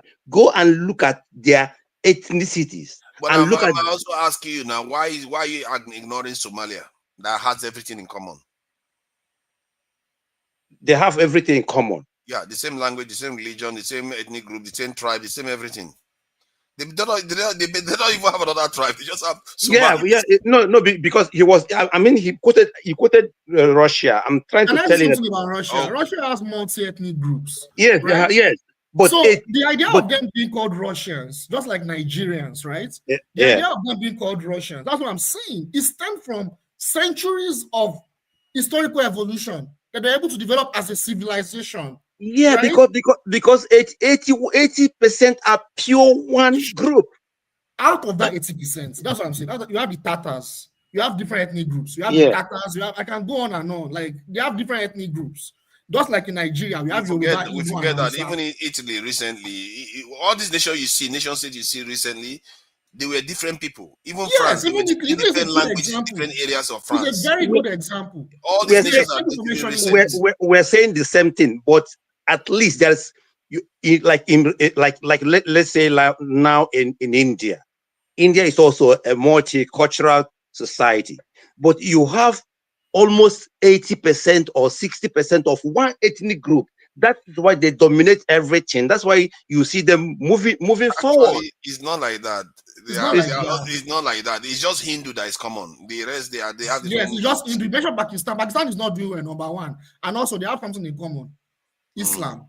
That's another thing. Yeah. Pakistan is not doing well, so don't even say they are doing well. They're not doing well. The point we are trying to make to you, Richard, is that ethnicity may play a role to a point. But if you look at nations that have gone on to be successful, ethnicity wasn't the key reason why they ethnicity. If you look at the countries that made it, if you come to Europe here, ethnicity is the most important thing. The ethnicity plays a lot of, vital role. America is very diverse now. So what do you make of America then? Why do black people like to fight themselves? Okay, let's say America is very diverse. So let's say Europe chases everybody back. Where are we going to? Which black country can we go to? You go back to Africa now. What do you mean which black country? But why are we talking about? For example, you go and make it work. Who is going to make it work for you? That's what I'm saying. We need to stop comparing ourselves to Europe. Europe has done their own. But exactly that we are black people. That we are black people does not mean that we have to live together. Why not?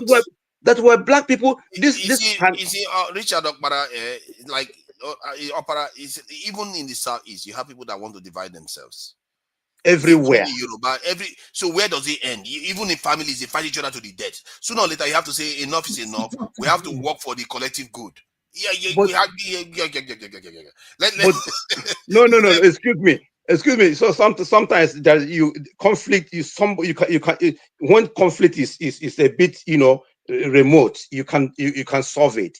Nigeria's problem is so big. How are you going to solve this problem? That's what we're trying to do. You know that what I've discovered in life is that sometimes when you have a problem, I'm coming next to you.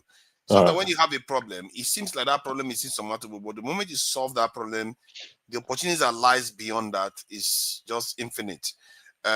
That is one thing I've realized in life. Well, Father, you are very correct, because in Latin there's something they call solvito ambulando.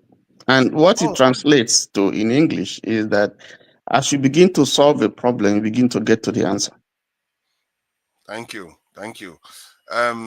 Everybody loves Yeah, electricity. first and foremost, Father, this topic, in my opinion, should have been heard on Saturday on your part 2, for you to really get people to come and weigh in on this, Nigeria in particular. And if you are going to be alive at the end of this program, you consider yourself fortunate to be alive. Because I came in because of just the topic, which is a good topic. How is it important to be loyal to our nations? Which, from the head to the toe, unfortunately, we are not. We only see the problem. We see ethnicity as a problem. Yes, the Europe have their differences, but if they can accommodate us, blacks, if they can accommodate us, why can't we accommodate each other? I'm a little bit confused here now. I mean, Richard was saying we blacks we are not supposed to live together, or we are not meant to live together, whatever. But you're living among whites. Why are they accommodating you? No, sir. I'm a little bit confused. I think you Now- have misunderstood me, sir. Let me finish, please, if you don't mind. You can rebut or challenge me later on. If only we can tell ourselves the truth. Now, I want to pick the Constitution, Section 23 and Section 24, talking about the national ethics and duties of the citizens. And if we can read that and identify with that, then we will understand the topic of loyal to our nation. Ethnicity will not be a problem. Let me shock you. Do you know we all here, we have the same common ground? We have the same common ground that we can agree on and fight and change the nation. But what we do is we put the cart before the horse. For example, there's no electricity in the country. Yes or no? It's a yes. So let's imagine we all are back in Nigeria now. We are sitting in Nigeria now. There is no light. So we now have a common ground to say, you know what? It doesn't matter whether you're an Igbo man or you're a Yoruba man, you're an Efik man, you're this and that. We have one common enemy, darkness. How do we fight this enemy? Because it's affecting every one of us. It's affecting your business as an Igbo man. It's affecting the Hausa man, even as a goat rearer. It's affecting me and the German, the fisherman, because I need to preserve the fish. It's affecting the tailor.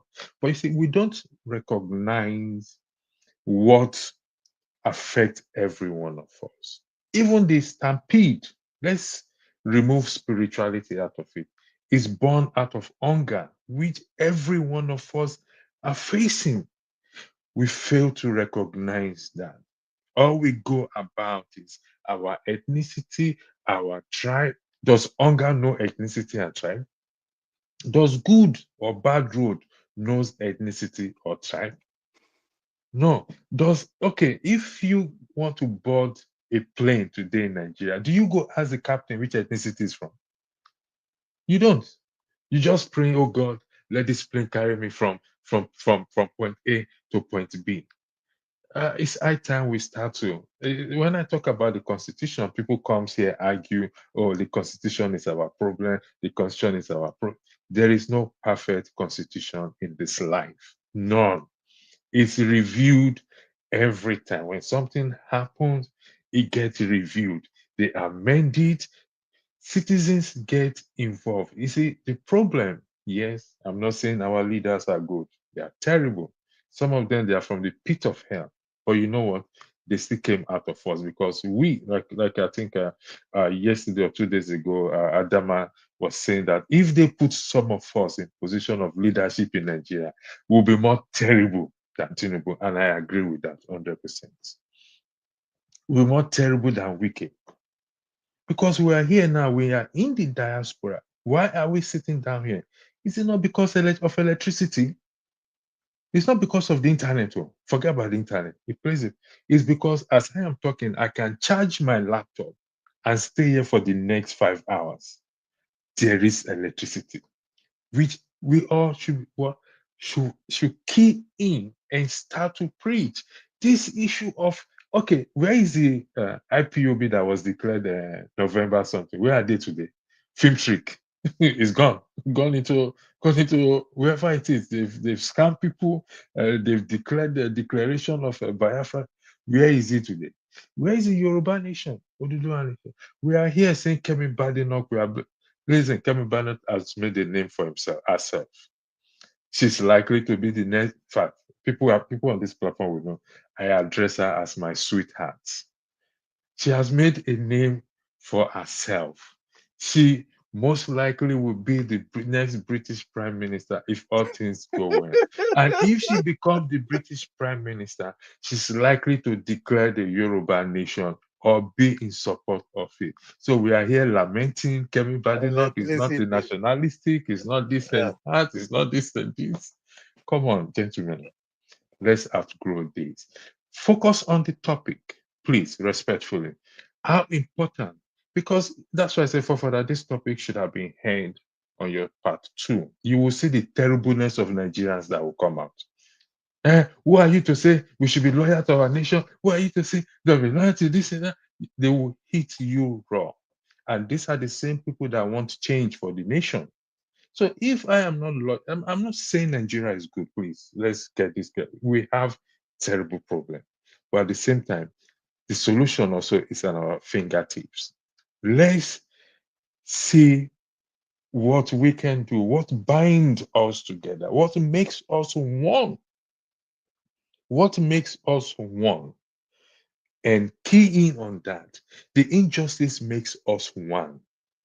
Somebody who stole chicken is in prison for 14 years. That is an injustice. It doesn't matter whether it's a Yoruba man. Nobody has ever asked. Forefather, I don't know, has anybody asked the tribe the guy is from? No. We're all shouting about the injustice. So that is the key thing. Let's focus on what? On the meat of the matter and not just periphery things, saying we shouldn't be. If the white man say all of us should go, what are we going to say? We will say, oh, they are bad, this and that. Come on, let's grow from this. I yield the floor back to you. Thank you. Thank you. I think this is one of those times you really do sound like a statesman, you know. And I wish we have more people from the north coming, because we do have west. We are mostly southerners here. If people from the north come in and sound like this, it's going to give me a signal that we are really getting ready to really transform that country. Maybe it's already happening. Because look at Niger, Chad, all of them are kicking the French out. Do you know that has helped Nigeria? Can you imagine all these nations having military bases, foreign military bases surrounding Nigeria, and Nigeria doesn't have any? And that gives Nigeria a little bit of shield. If all these countries have pushed all the only areas now foreigners can move into Nigeria and cause problem. Like when we talk about foreigners, real foreigners coming, fly, is through the sea. And if we secure our region, we do have a chance. I don't know why our presidents, our leaders are so timid about taking charge. And if we control that region, my goodness, the prosperity Nigerians are going to see, my God. And people will happily do business with us. Nigerian Africans, for some reason, they really do like Nigeria. You say whatever you like about, they say we are scammers. Africans do like Nigeria a lot. They want to do business with Nigeria. They want to trade with Nigeria. And we are just not taking, when I check the amount of export Nigeria does, almost all of them are from petrochemical products. Nothing else. It's like we don't even so close to export.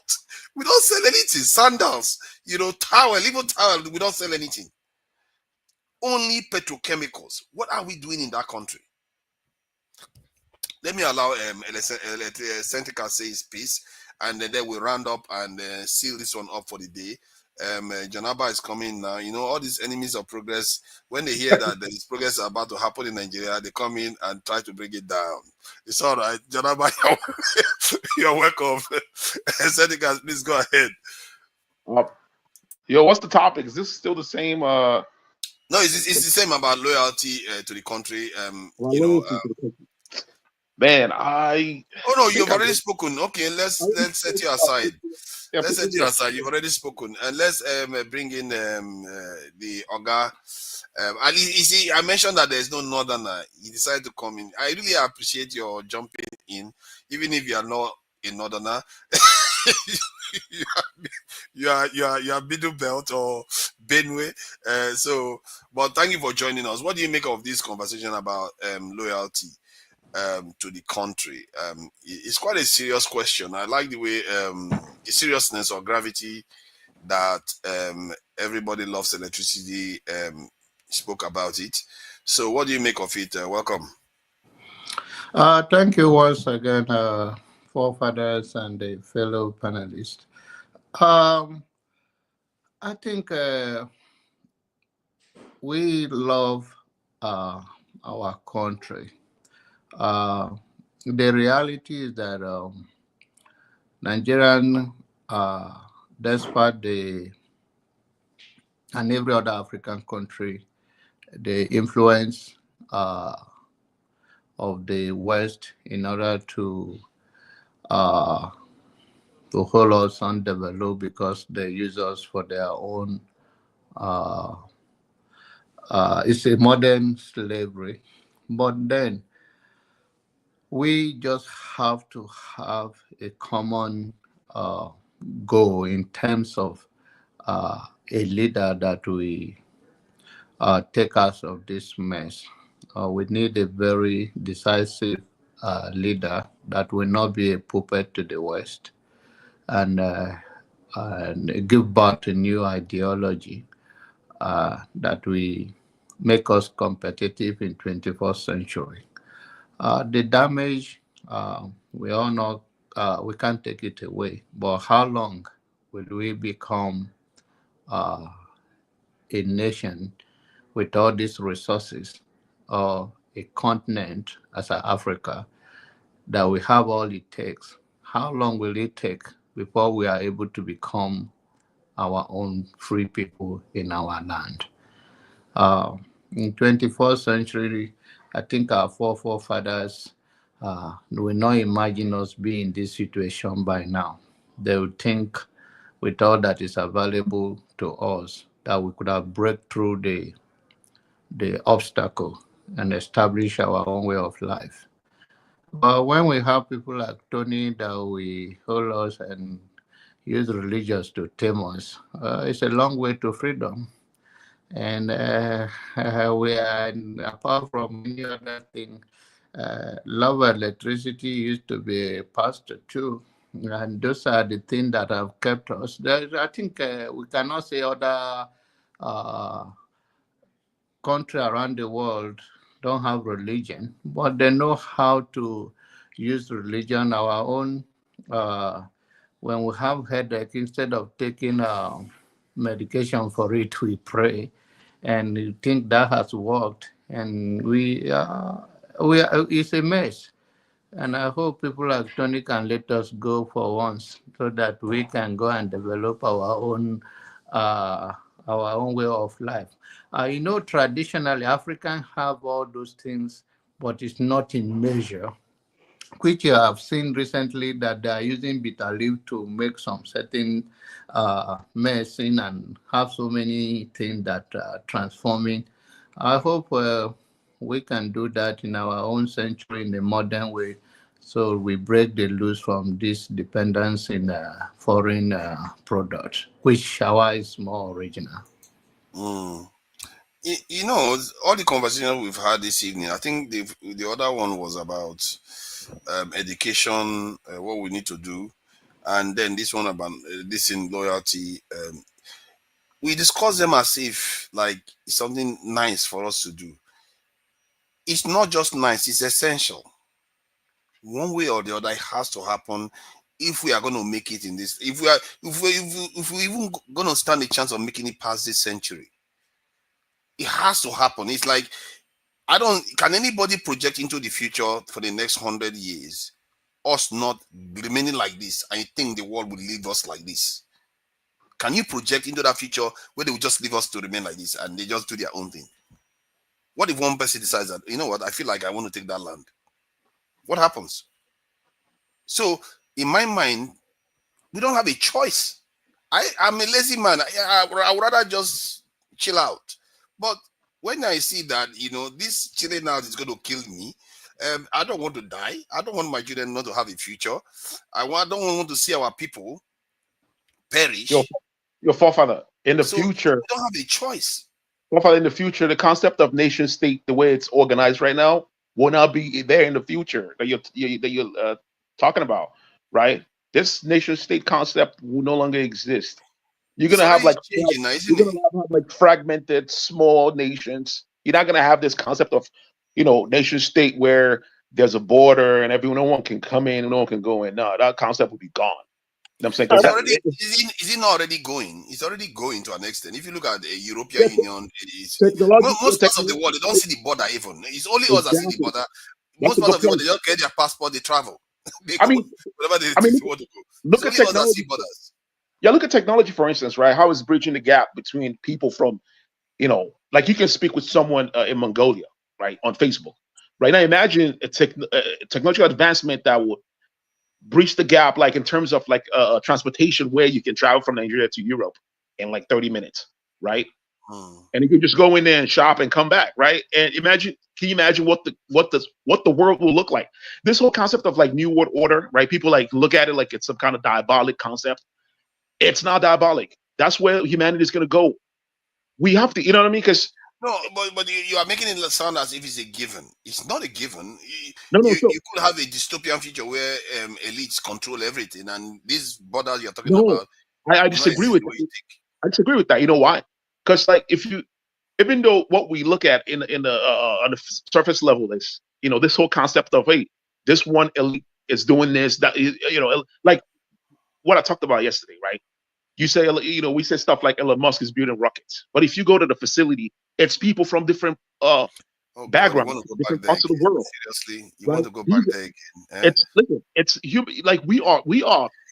Okay, no, Seneca, let's not go rehash it. You want to go back there so that people understand what you're talking about. You know what the Seneca is arguing? That's if you hire people to build your house, that you are not the one that build the house, is them that build the house.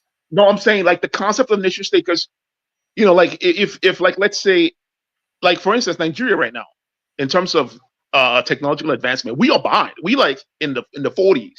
Nigeria is stuck in the 40s. We might have like cell phones, like Apple phone, but we stuck in the 40s. Like our infrastructure is not there. We don't have access to the internet. You know what I mean? Our access to the internet is like limited. But I feel like it's gonna come to a point where the advanced nations, when they will become more enlightened that they are, like the Western world right now is kind of tribal. You know what I mean? They are maintaining their own tribe. They are closing in and, not letting anyone in, even though we all can travel there. But that you are kind of left out in terms of, the key things, the rest of the global south are left out. I believe that in the future, these type of people will not be running things because humanity, our survival depends on that. The survival of humanity, right? Like the nature will do that in a certain way.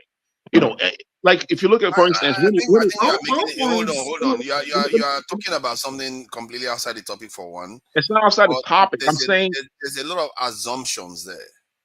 That no. I'm saying a lot of dangers that could stop it from coming to fruition.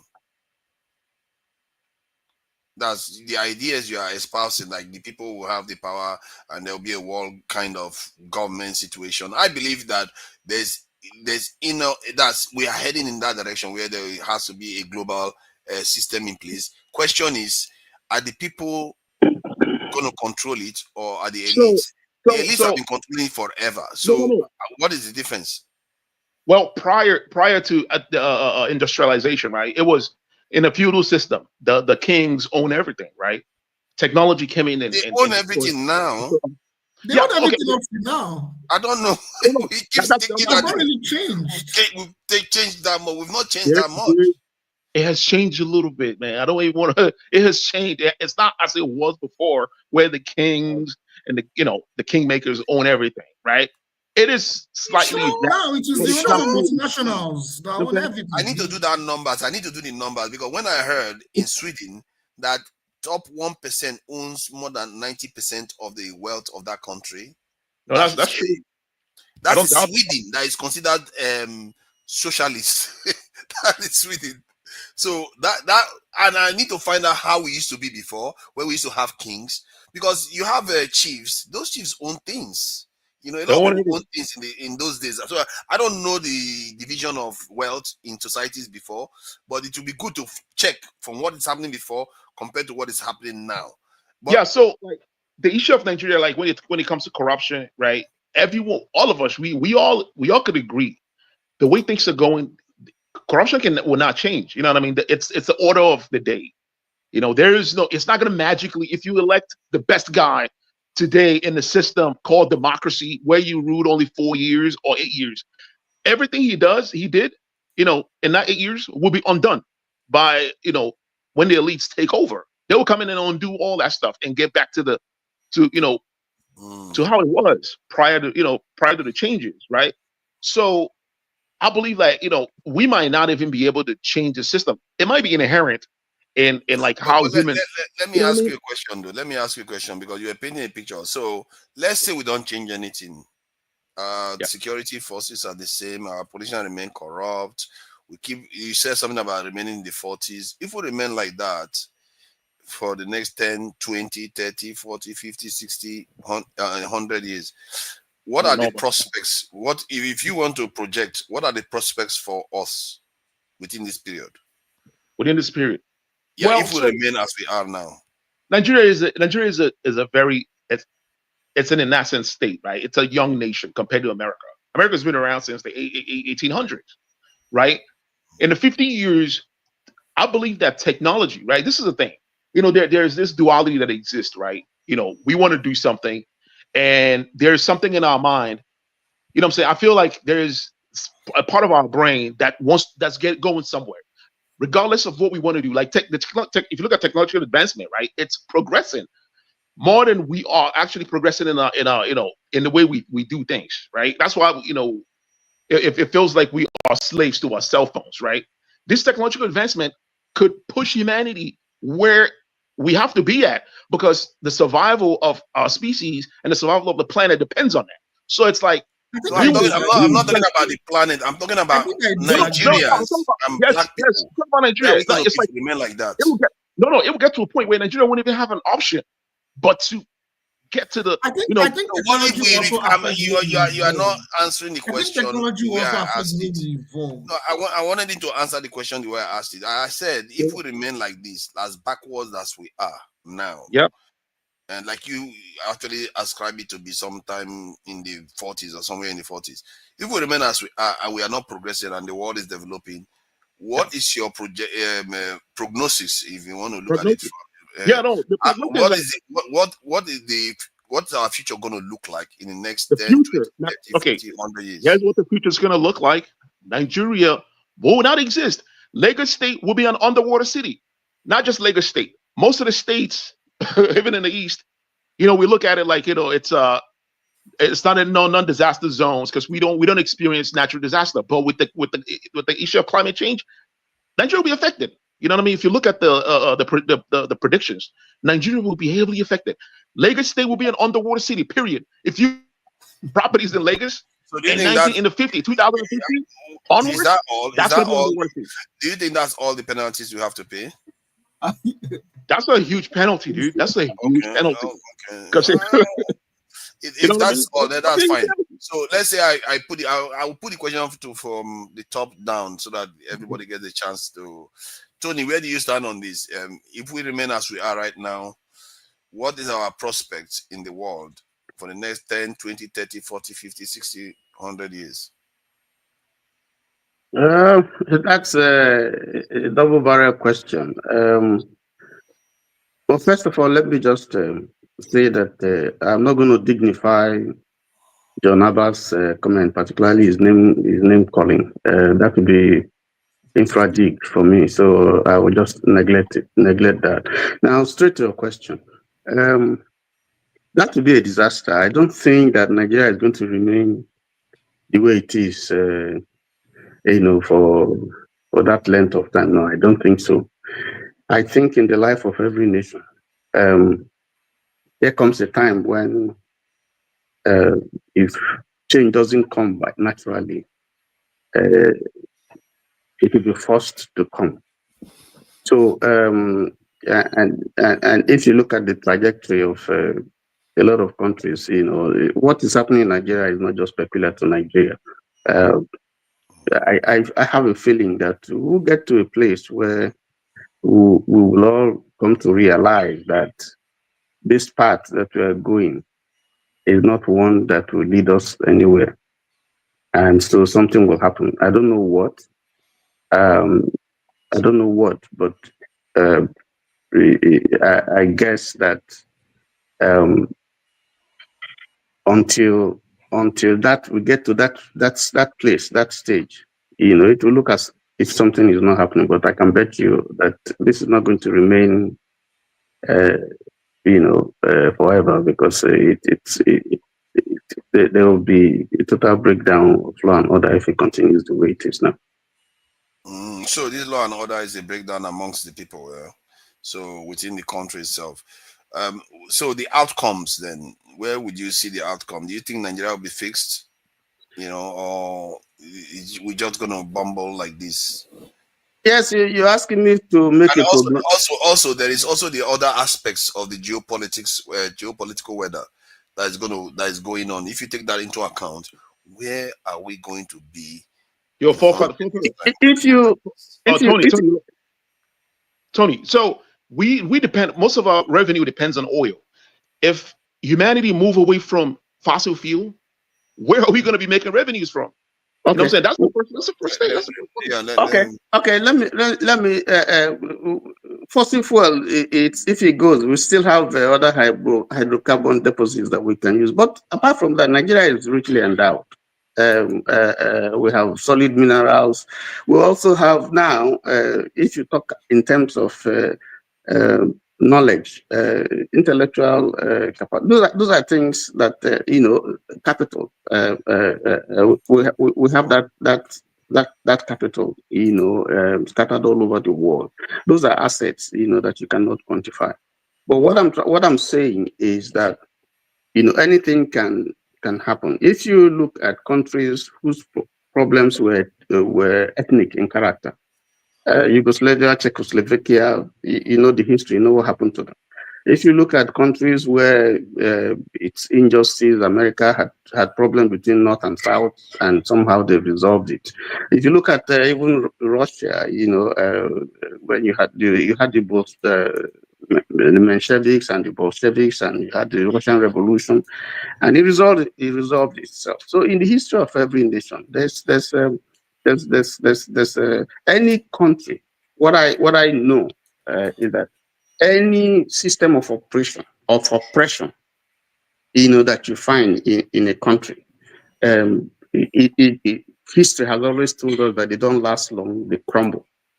So whatever is the issue that we are going through now, somehow it's going to resolve itself.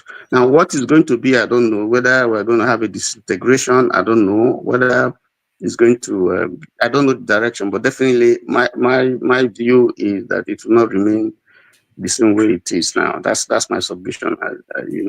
Thank you. Okay. Who is next? I think it's Richard. So if we carry on bubbling like this, where are we going to end up in 10, 20, 50, 100 years? Taking into account the global dynamics too. I don't see Nigeria lasting so long. I mean, if the situation remains like this, I don't see Nigeria beyond 20, 30 years if nothing is done as quick as possible.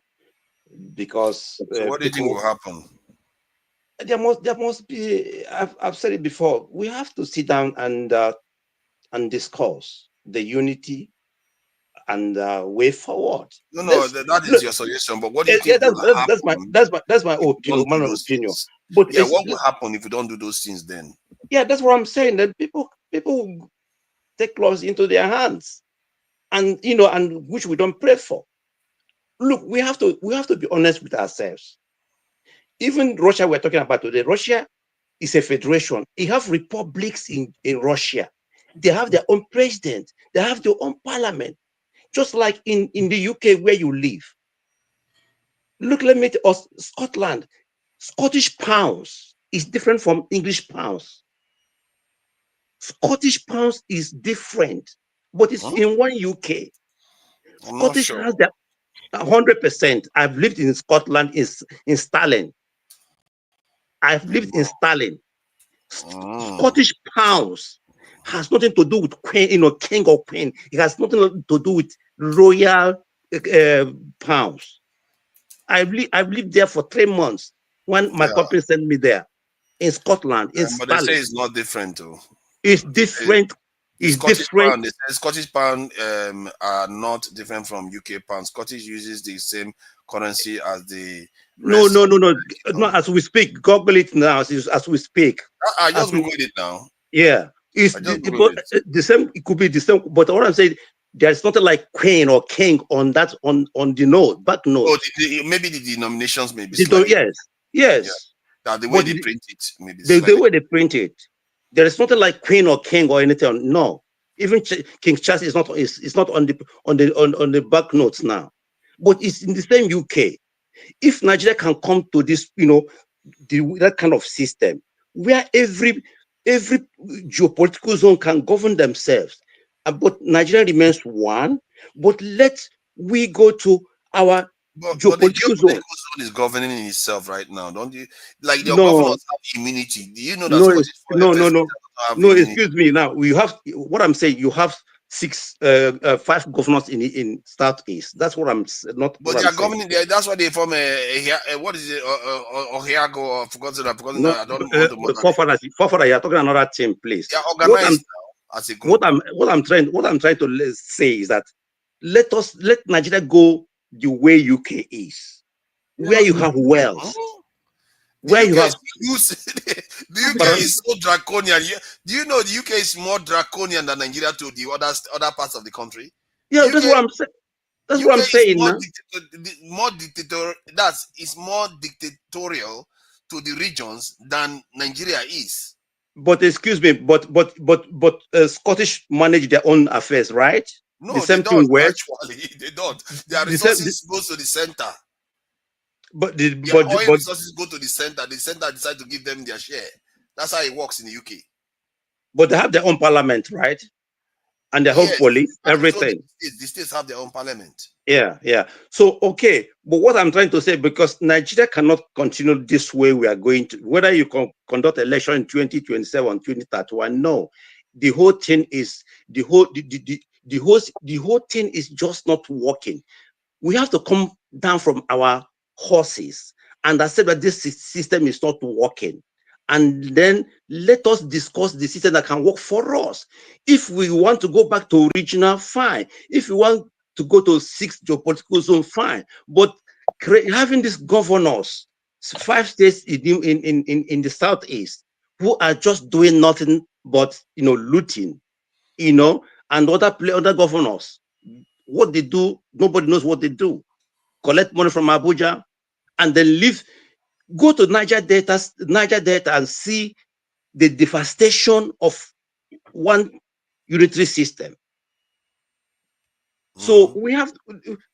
I don't see Nigeria going.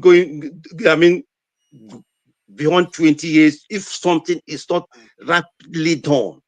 So we have to sit down. I wanted you to play it in your mind so that you will get an idea of where you see it going, because you might be onto something. Say 20 years, something didn't change, and what happens? People start fighting each other to break the country up. Nobody knows. But in your mind, let's play it out that happens. Let's say it happens, we fight, and it was so bloody that we created 10 nations out of it. Then what? If nothing still changes, because those leaders that remain in those countries remain no. Excuse me. Let us not just think that if Nigeria, but I don't pray so, I don't wish so. If Nigeria is no longer, that everything will collapse. People, no, countries have collapsed and get better. No, I of course. Excuse me. I was here when they fought Yugoslavia war. Go to Croatia. Go to Slovenia. Go to Montenegro. Go even Serbia. Go to Kosovo. Are they not better now than when they were in one country fighting themselves? Each of those states, you can say they are better, but however, most of those countries have lost their sovereignty. Wow. And the reason why they are better is not because they broke up, it's because they joined the European Union. No. Because excuse me, Serbia has not joined. Serbia is still not a member of the EU. But Nigeria is going to Serbia to borrow money and buy military hardwares in Serbia. However, the same country that fragmented Serbia, they are using Kosovo as a bulwark to destabilize Serbia. But I don't. I hear what you're saying. I guess we've had his point of view. That's his own opinion. He feels like that is how it's going to play out. Paulie, so where do you see us, 10, 20, 30, 40, 50, 100 years? We keep bumbling at the bottom like this. So I don't know. What taking into account, I keep saying it so that people don't forget. Taking into account the geopolitical weather, America is challenging China, China is challenging America, Russia, all this stuff going on. Based on history, where do you see us being if we remain like this? Let me just let me say something quickly. We keep comparing ourselves with countries outside in Europe that's splitting and comparing it to Africa. Look at which African country has split that is in peace today. In the continent, we should stop comparing ourselves. Those people have already organized themselves before us. So can't we organize ourselves? Pardon? Can't we organize ourselves? Are we not one being like them? Okay, that's one. Then when we keep complaining about the country, we all have representatives in our individual states. Why can't we hold them accountable? Those are your representatives. I think. No. Wait. Let me say this. To change the country, it's not from the top. It's from the bottom. The people that you send to go and represent you.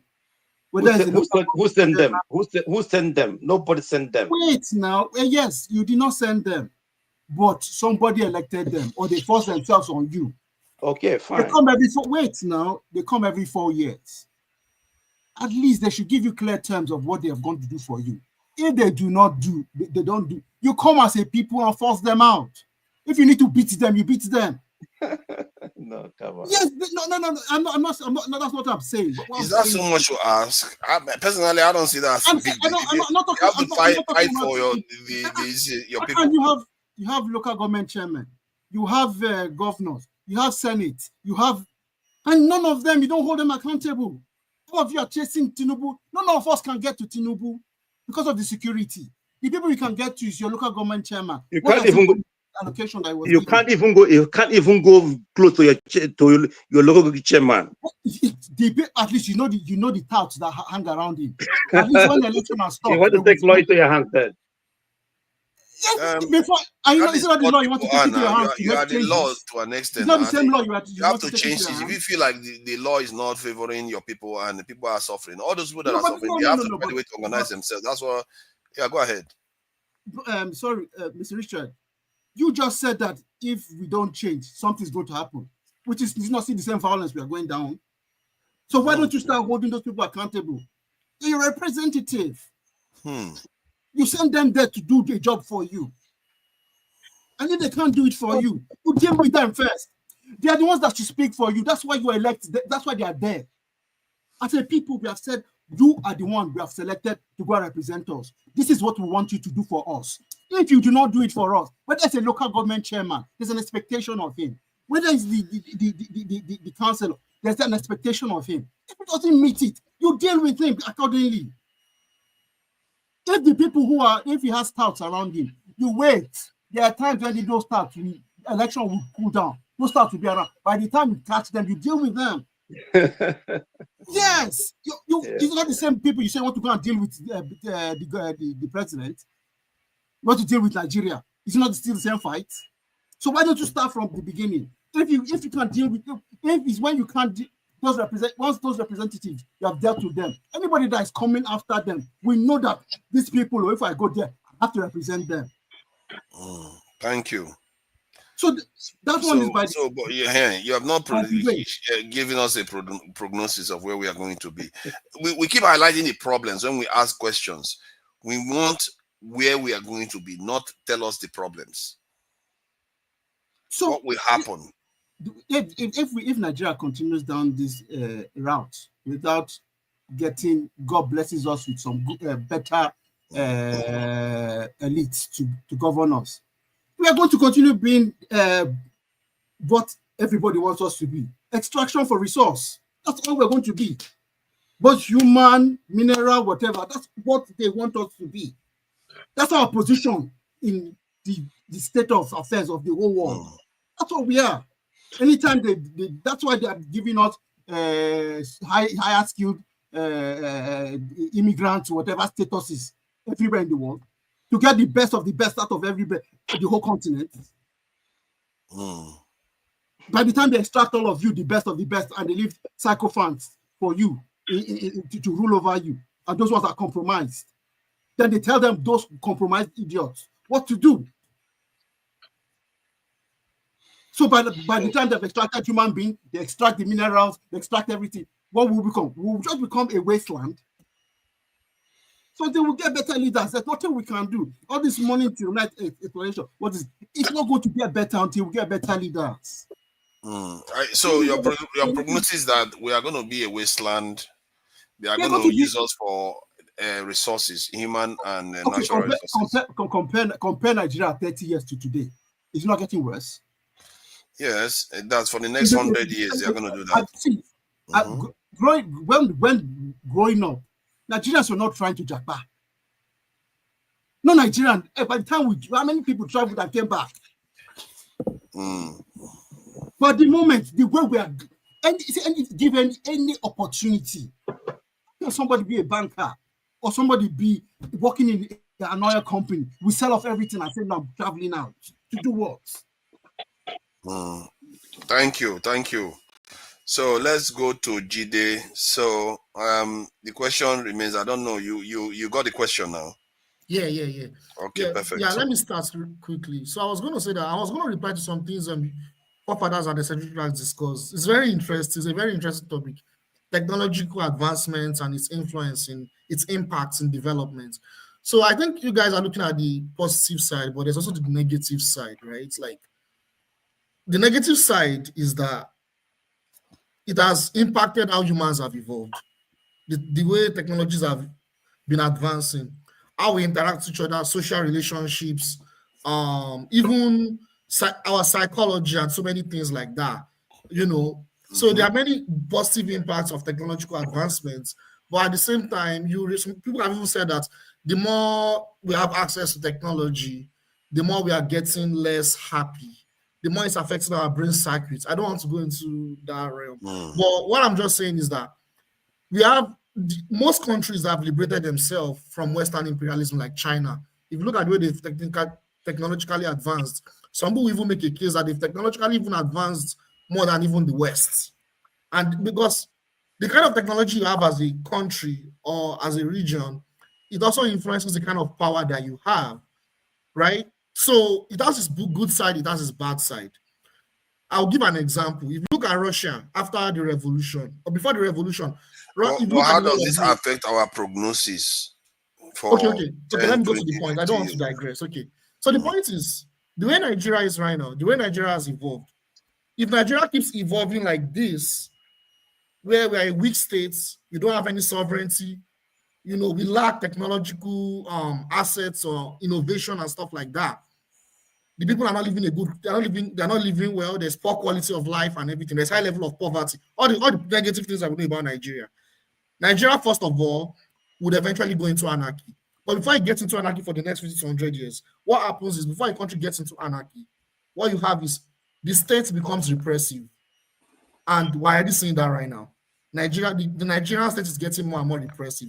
Things are going to get worse than what it is. and the Nigerian elite will get more disconnected from the people, and more people will actually move out of the country. So we're going to have more of Kemi Badenoch.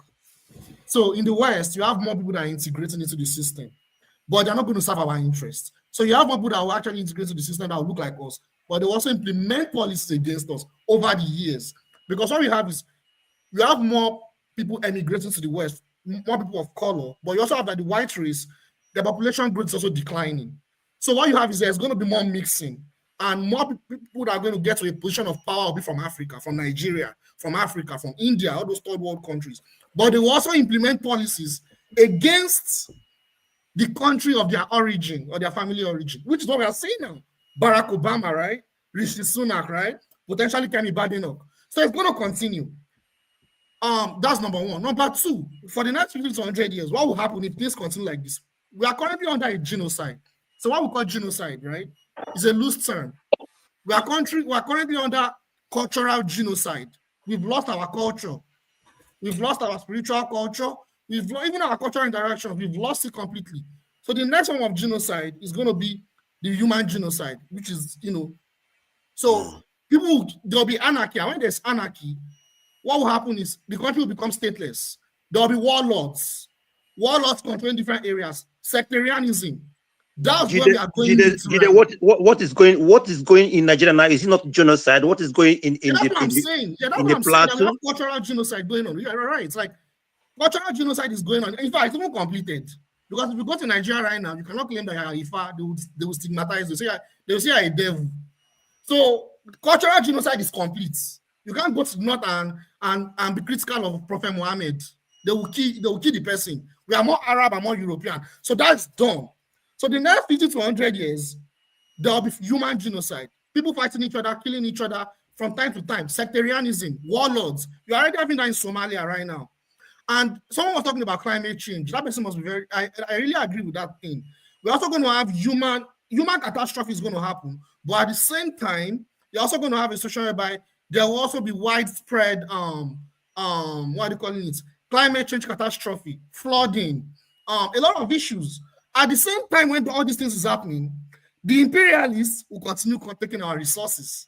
They will continue taking our resources, using our resources for their progress. And I think, that's a different conversation right now, but there's an agenda by the so-called globalist elites to have a one centralized government, one world centralized government. I don't want to go into all that. But what Africa will serve is that our natural resources will always serve that interest. And whether those states are in anarchy or they're in catastrophe, they don't care. As far as they have their interest at heart. That's why I keep saying it. We need to liberate ourselves from Western imperialism if we really want to get it right. If not, the catastrophe is going to be really bad, if not even worse than what I'm saying. Thank you. Yeah, that's your opinion. Clearly, some others will disagree. I tend to, let's hear from everybody loves electricity. Since if we don't get electricity for the next 20, 50 years, and things keep, the lights have current returns, and we bring half current back, and things start going in reverse. What do you think is going to happen to us? What's the prognosis? You know the position of my position. No matter what we say, whether I think I wrote something that technology advancement or whatever it is. The laptop we are using is part of the technology. The phone we are using, if we cannot power it, where do you go from there? I don't understand why we are talking about this either prognosis or whatever it is. Listen, gentlemen, let's stop beating about the bush. Electricity brings development. So let's talk all the technology we want to talk. Let's talk all the conspiracy we want to talk about. Even when a plane lands and taxi in, it shuts down. What do? They plug in electricity into it to run it in the meantime until it takes off again. If you observe that, the wires are there. So I don't want to weigh in on where we see Nigeria in the next 20 or 30 years or or 50 years. I don't want to weigh in on. I have no opinion on that. So let me just first of all answer that question. I have no opinion on that. So wherever we find ourselves in the next 20, 30, 50, 100 years, Nigeria will still be on planet Earth like every other country, except it wants to be like Sodom and Gomorrah. That is that was where I wiped out. But my hope and my prayer is whether in the next 10, 15 years, 20 years, it should be better than what it is today. What it is right now. That is my wish. But that can only be possible if we, the citizens, come together, agree on a common goal, agree that what is affecting A is affecting B. Like we always say, injustice to one is injustice to all. And fight these demons that is affecting us. But as long as we remain desensitized to whatever is happening in Nigeria, particularly those in Nigeria there, then things will continue as it is. I will always But advocate. let me just ask on it quickly. When you said you don't want to give prognosis of the future, does that not affect your opinion of what you do in the present because of the concept of, when you are trying to avoid a certain future, it might inform the way you act now. Like if you believe that things are not that bad in the future, you may be a bit more relaxed now. But if you feel that I'm not saying things. I say things are bad now. I also say we need electricity to improve anything. Listen, whoever comes into power tomorrow, let's remove Tinubu. Let's have this imaginary thing. Let's take Tinubu out of it. Let's look for the best man and put in as leadership. Can somebody suggest the best man and not? Let's say Peter B is the best man, and we'll put him there today. It needs to address the issue of electricity. It's just a fact. Because to operate anything, for us to start to compete with the international world, with the speed at which they send messages or they do everything or whatever, technology advancement. Okay, what do you use to power this? When you say technology advancement, you are talking about machines, what they are using. So what do you use to power it? Solar system? Or what do you use to power it? electricity is a fundamental engine, that's fuel. So we need it for us to be able to come. Even the fish seller, the one, somebody with the fish, even the for further, there's one thing, one equipment, one machinery equipment in every home in Europe or America where that hardly goes off, that stays on 365 days of the year. Can you name that machine, that apparatus for me, please? Refrigerator.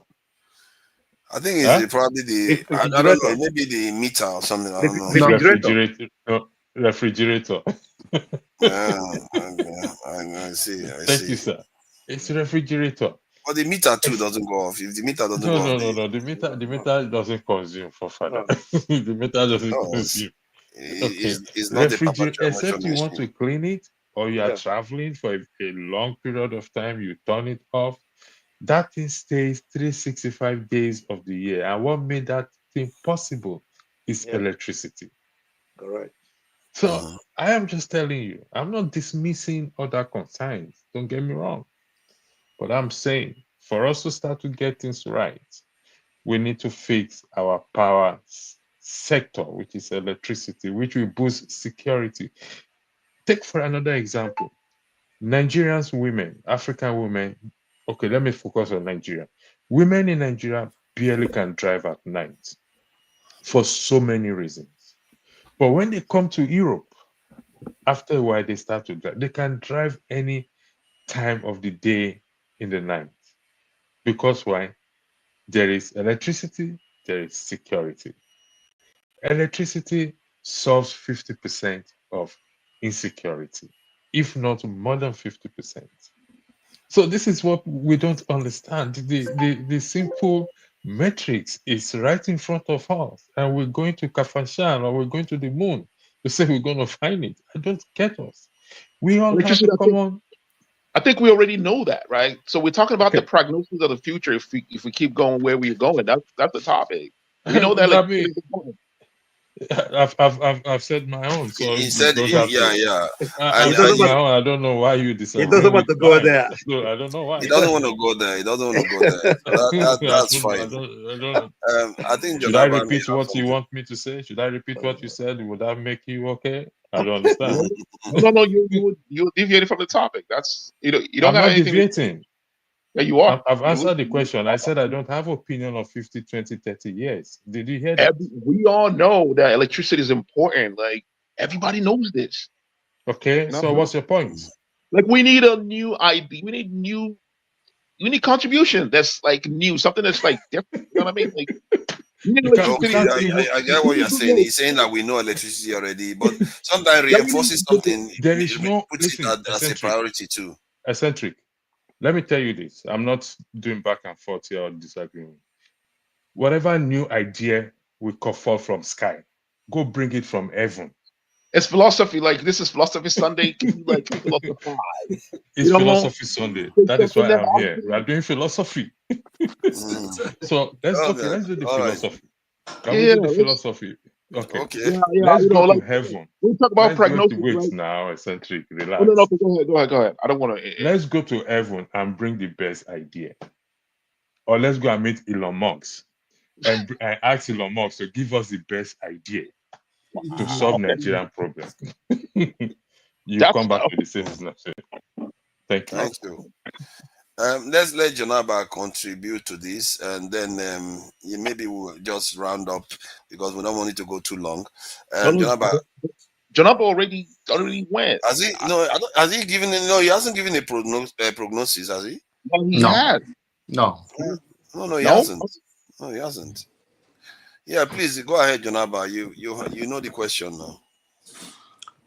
I think something will break up, or there will be a change. It's not that difficult. It's just because we have not have it go to my own understanding. The citizens have to understand their what and have to understand that the elected officials or whoever, whether they choose themselves or ring themselves there, they are to be held accountable by the citizens. And if there is a good leader that will also come from the top, can force and break the shackle of the people with a clear vision on where we will go. Something has to happen. We can't continue this way. But if we continue, I will pray that even Chad should come and invade Nigeria. Why are we living and been running and making mouth for? If we cannot, at this point, it's even a shame that Nigeria is not one of the influential countries, even if not for the world, but for Africa, that even Naira should be traded within the whole Africa because of lack of vision of the people. And I believe that one thing we break, we know the reason why all of this is because the people, I don't want to name, because these days you can easily go to Nigeria now, they pick you for no reason. The people you guys are praising and all of that, they are the reason why we are where we are today. And if somebody have the ball and get there and push them outside this world, we will have a new Nigeria. The 1% that hold us hostage, they're just very greedy and have no vision for the country. But that is true. Now let's focus on the prognosis because that is important. The prognosis that is what I'm saying. That is the only way. We should push them away. Yeah, look at 92 years old. Not necessarily whether we to push them away. That if we don't change now, what we are doing now, let's say Nigeria remains with this attitude. We don't get the politicians remain as they are. We are still weak on the continent. We are still weak in the global stage. What do you see of our future in the next 10, 20, 30, 40, 50, 100 years?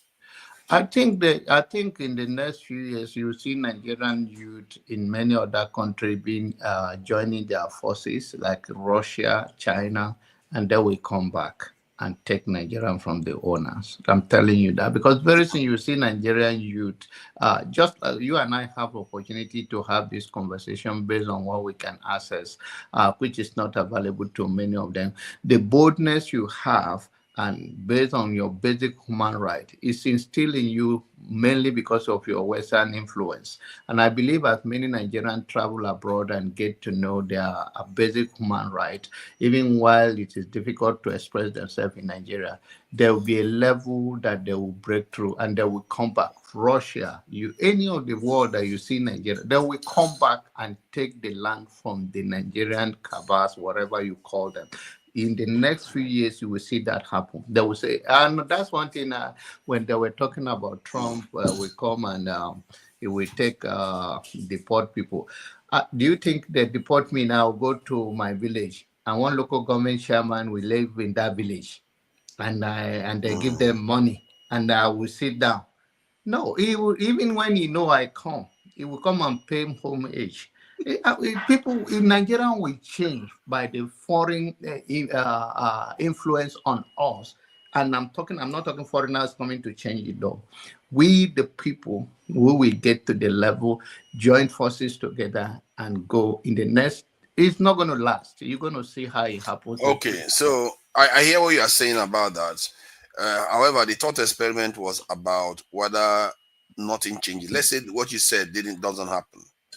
If it doesn't happen, you will see that the Nigerian will fall into. There's a level of movement already. Do you think why people are waiting for you? They have a plan for you even when you are alive, and they have a plan to take over everything from you in the nearest future. They don't just drill on one thing. They think about many years to come, which land will have money resources for them to take. There's a modern way of taking things from the people, and they are doing it gradually. If you go to Nigeria now, we see a lot of China in the village in the night while you are sleeping. So you think they are like black people? Yeah.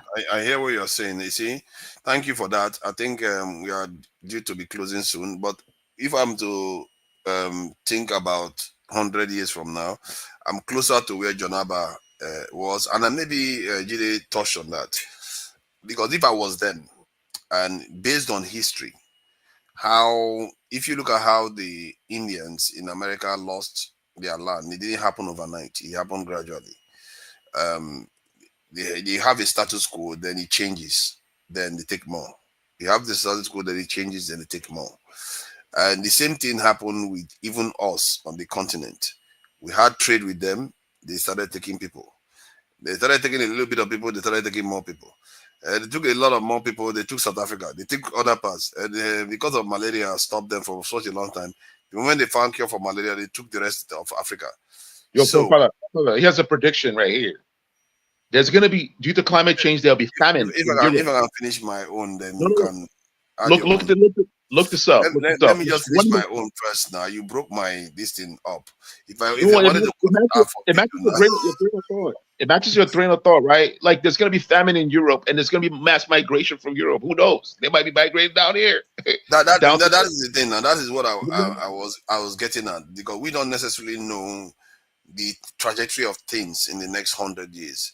Some people talking about the magnetic pole shift. There was some. I think there was this current issue they were talking about. Ocean current could change the weather conditions, which might mean the people that have more power would say, okay, I want to take this area, I want to take that area. Who knows? China is rising. They may not feel that comfortable in Australia anymore. They want their power base to be somewhere closer to home, which is Africa. Then what do we do? So, and I'm just going based on history now. That's where I was coming from. If we go based on history, they took a little bit, they took the entire continent after they had the Berlin Conference. I worry that the world is going through another stage now of similar changes. The West and the East are at competition now, just like the way the British and the French and the Spanish were competing and Germans were competing for land once. When that squabble ends and we are still in a vulnerable state, all better off. Now, we are not talking about just Europe coming to subjugate us anymore.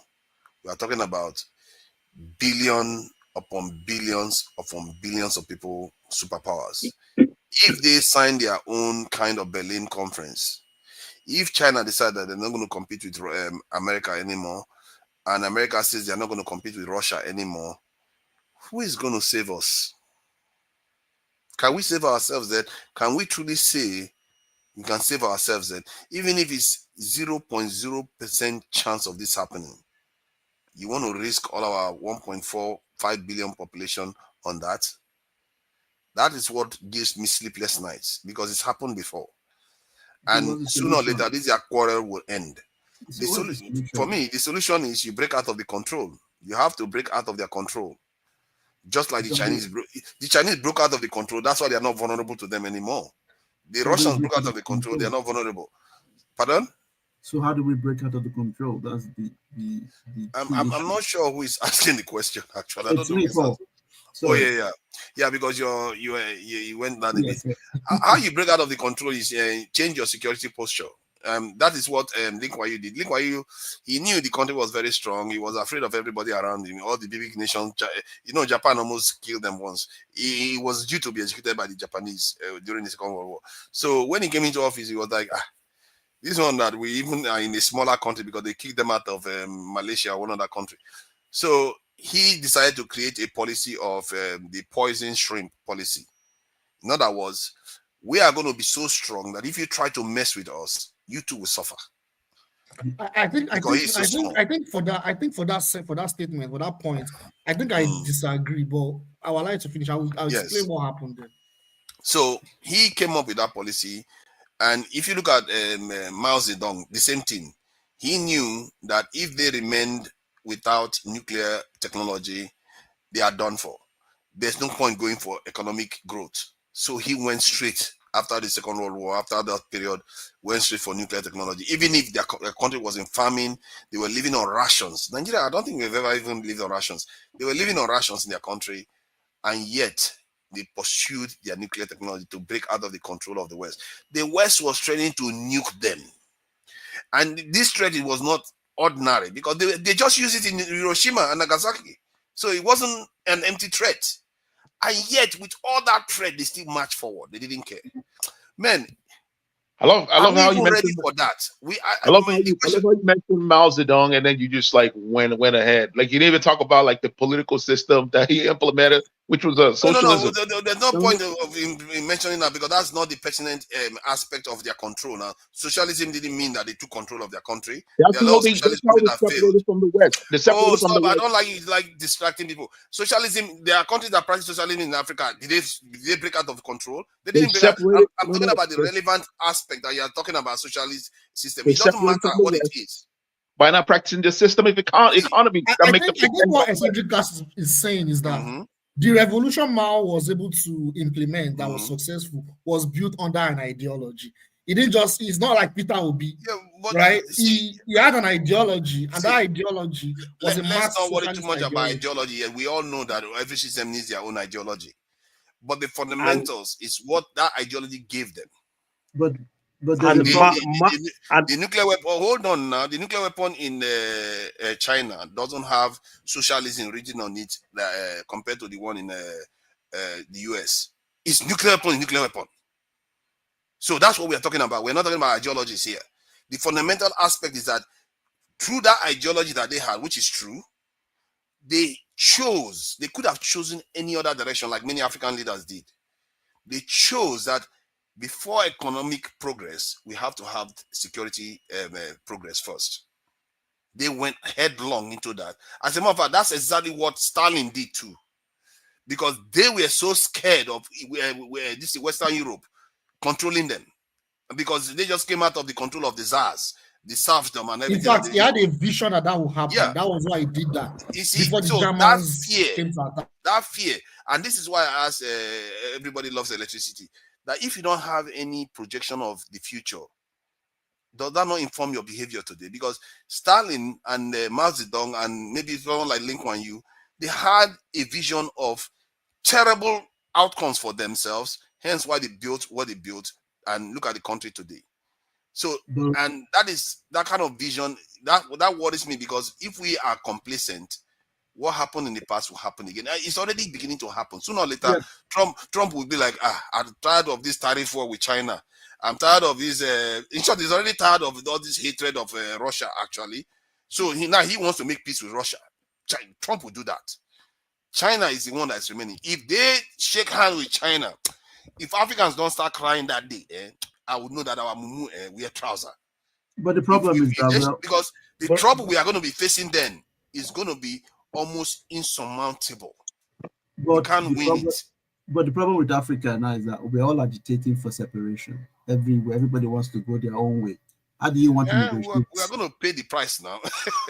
No, this is about nature. Nature doesn't care. That's the only thing that nature will do its own. Forefathers, that's the only thing that can give us our guarantee. Let me tell you, why are we doing like this? You cannot negotiate when you are in a small block. It's not possible. No, of course we can. Of course we can. Excuse me. Excuse me. On the losing side. No. Not at all. Not at all. Excuse me. That's how we negotiated ourselves to where we are today. Excuse me, my brother. Let me tell you. In Europe here.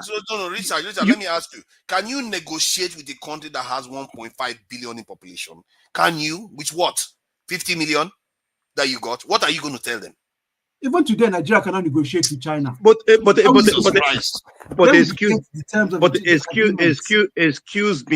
Excuse me. Even though China is negotiating with EU, but it's not EU bloc. China negotiated with Germany differently.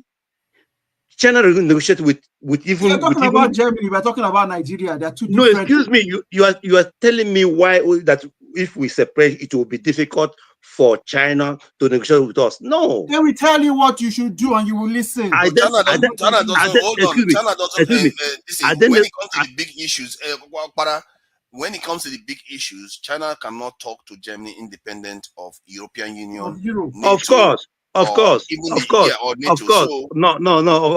does. You can't. Of course. No, of course. Of course. You say Germany can? Yes, they negotiate differently. No, they can't. They couldn't even negotiate. They couldn't even negotiate their deal with Russia. That the Americans, allegedly, tore the pipeline. What do they call that pipeline between Germany and Russia? And do you know? Pipeline. Yes. Do you know that there is another pipeline right now there that they can just turn it on?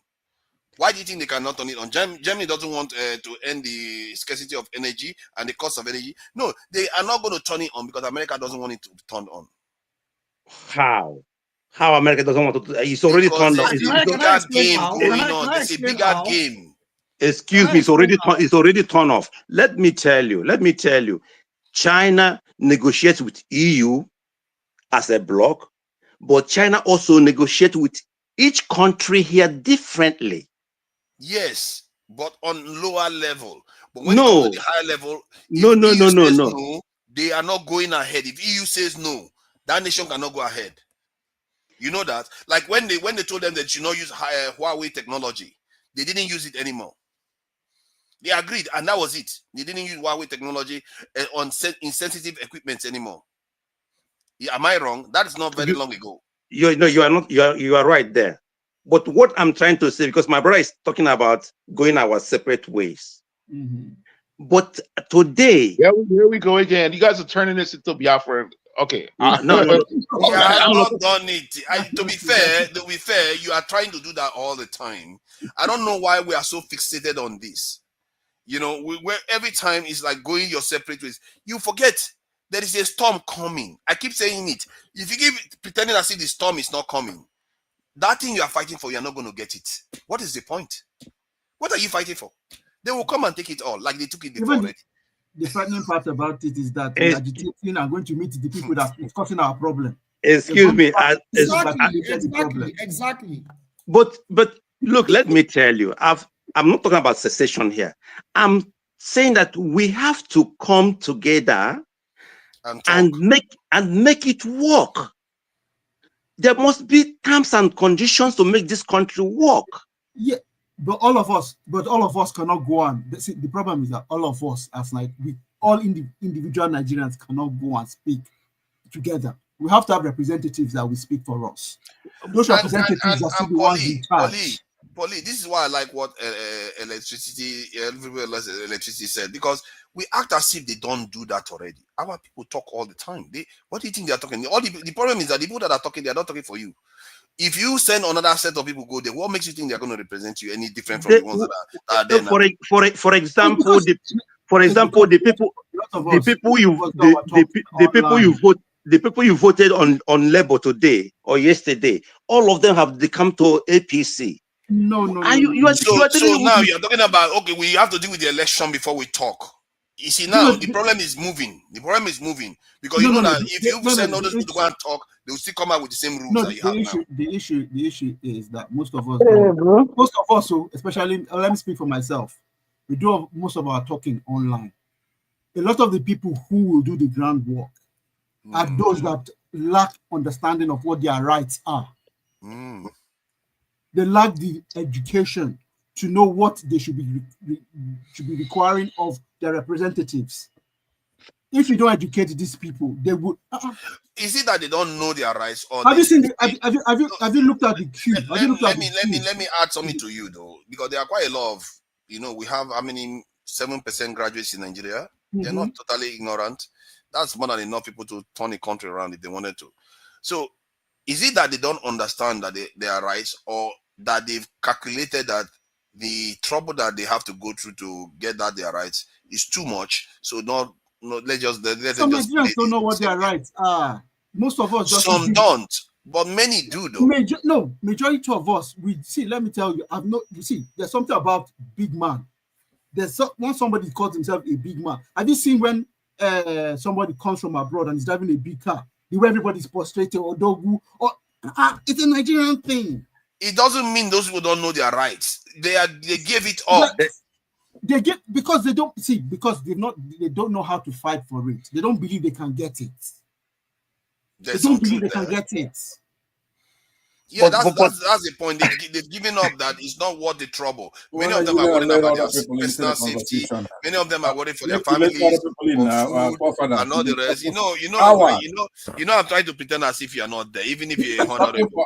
I'm trying to pretend that you're dreaming. I'm trying to pretend as if you're not there. Before you start talking about minorities, people on the platform here and on the panel and those in the comment section. I hope this is not our future. Can you answer the question? What is it? The question is prognosis of Nigeria from 10, 20, 30, 40 years to 100 years time. If nothing changes in Nigeria, what will be our fate? What will be our fate? Let me answer now. Gone, but what will be our fate then? Look, it's up to you. There is no we. You are your own. I don't know where you're from. I'm a Biafran, and I know we're gonna do fine. The question is, what would be? Make an answer. I'm not into whistle. What is wrong with you? This is all you think about. Where are we going to be then? Not about you on your own. Where are you going to be then? I'm going to be in Biafra. I don't know where you're going to be. It's up to you. You want me to choose for you, I choose for you. You can come in. Let me tell you, Nigeria... Where is the border of Biafra that you are drawing? It does not include Calabar. It includes even up to Chad. I say I'm different from Nnamdi Kanu and Nnamdi Kanu and Samaneka. To me, where I'm basing my thing is what Nnamdi Azikiwe brought, which is the independence of that area you guys call Nigeria. That whole thing belongs to us. So now we're going to have to go all the way to Chad to drain the swamp, but we can. Let me tell you something. I was ignoring him. You see the irony of this all? There's something. We are arguing about separating Nigeria. People get fixated on nomenclature, name. All of people are still fighting. Yeah, people, you get fixated on a name, like say Biafra. What does Biafra mean? I don't Biafra, know. Just think about it as an African now, right? What does Biafra mean? An expression. Biafra is basically southeast now with a little bit of a which is more than 3-4 countries of Europe. Let us be honest ourselves. But which is more than Southeast plus Anioma is more than 4 countries of Europe. Richard, you are making the mistake of thinking that Europe is separate countries. They are basically one nation right now. They can travel between each other. Let me land, because I really want to make a more important point. Let me just say how minorities try to define Biafra. And it's, it's like right now we're playing Monopoly, right? Of course, you have to end up with minorities. No, because just the only people who talk about Biafra is minorities. I don't know what the problem is. But the way I define Biafra, you are the one talking about it. You are the one talking about it. Nobody talking about Biafra. You have a binary choice in Nigeria. Either you want Western, what they call Western jurisprudence, where it's secular. People are free to worship whatever they want to worship, but it's private. Democracy. That's Biafra. You don't really have a lot of choices. You have Nigeria that is under Islamic threat, right? Who are taking over. I don't know what your Biafra. You're talking about what is wrong with you? Because you see, the problem is that you are just imagining things. How like do you get today. all the way from Cameroon to Chad? You're imagining the negotiation, but like today. But remember, we're gonna come with what's called overwhelming force. Now we won't come with that overwhelming force. We'll be commanding you to do something. It's not a negotiation. We're gonna tell you what to do. All right. So let's talk about it now, because we're not there yet. Let's talk about you're here. That's its brain. It's like a lambda. It's like the same lambda. It's like the wavelength is just going in and doing this repeated wavelength. After all, you started this. Pastor, you see, all these things you are saying, it sounds funny to an extent, though. It sounds funny to an extent, but where it's not funny anymore is between the relationship between the Southeast and the South-South. This is part of the reason why that region of the country has not benefited this much. At least hasn't had what they consider proper representation in the center. And they have significant population, and they do have things that they have in common. But if you take this attitude of talking about minorities, and you want to create your Biafra, you take Calabar, you annex Rivers State, you annex Bayelsa. That kind of attitude is what leaves us divided. It is serious, Pansat. Okay, let me respond to you. Hold on. I'm going to be comprehensive in my response. Please give me 2 minutes without interruption, right? Forefathers, you have to live in reality. You're the one who say all the time you are a realist, right? Biafra has already existed for 3 years as a country, minting its own stamps, currency. We have a geographical boundaries, locations. And the Calabar you're talking about, that's the second in command in Biafra. That's a Biafran state, for sure. If there's any Biafran state, Calabar, second in command. And the person who surrender, because you weren't going to have an Igbo man surrender to anybody. So somebody has to do it, and it's from Calabar. But let me tell you about Rivers State. Even if the area you call Biafra, if you just remove it, forget about Imo State, Anambra State, all those places, right? In Rivers State itself, Port Harcourt, there are more Igbos than anybody else. If you go and look at the governors of your state, they're going to be Igbo names. Those are all Igbos. They're just a lot of Wayo. Let me land. They can. I don't know if you're a clan there. The Igbos there will defeat you there. They're not indigenous. They're aborigines. They're from there. But you're not really our problem, because we have to look historically. On August 9, 1967, we came through all that area and took it over. All in one day, we took Rivers, Benin Kingdom, remove that what the hell you call it, the monarchy, right? Remove him. Make them a republic. In one day, only 2 battalions. August 9. I sent you the video of the documentary. So our problem is not even Hausas or Yorubas. Our problem is Britain. We could take over, during that war without Britain and Egypt, we would have taken over Yoruba, Hausa. We conquered you're not getting it. Right now, if I go to, I say to Emerson, I'm commanding. Let me land. Hold on. The agitators of Biafra, right? They're not saying representatives that they elected in the federal government. They don't say anything. They don't do anything about their governors. They don't do anything about their state reps. All their state reps are there embezzling money. all the governors of them, destroying the states, but there's agitation. You know what I mean? For cessation. Like, why are you not doing anything about the elites in the region? Let me tell you. Why are we not doing And the thing about Pansa is very special. Forefathers. I'm gonna get the hell out of this platform if I can't get a word in here. Let me be able to talk. Hold on. Let him interject, then you can say something. Let me interject. You carry on.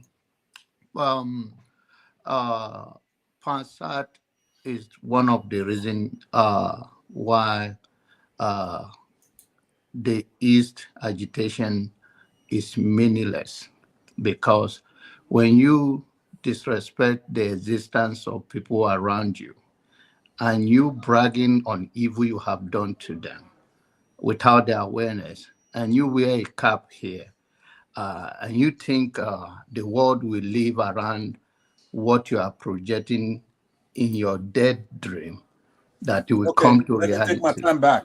You will take it back, because what you are mute him.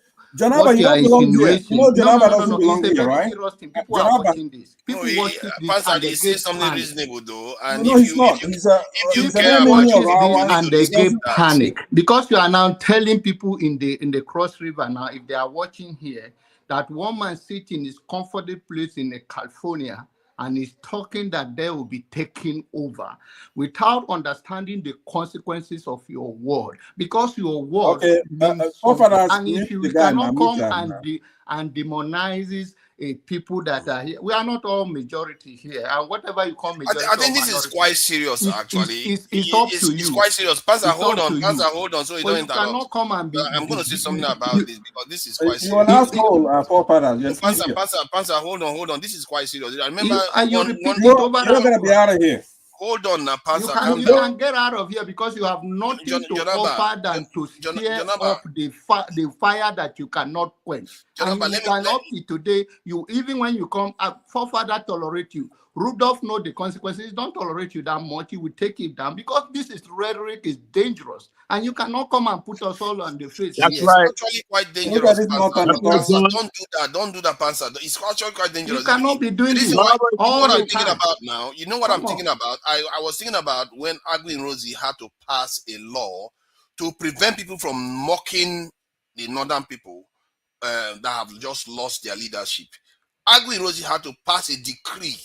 And that was a military man had to do that for mocking. I've never even seen that kind of petty decree before. But it's so serious. What Pansa is doing right now is similar to that. And he's forgetting that there are people listening to what he's saying.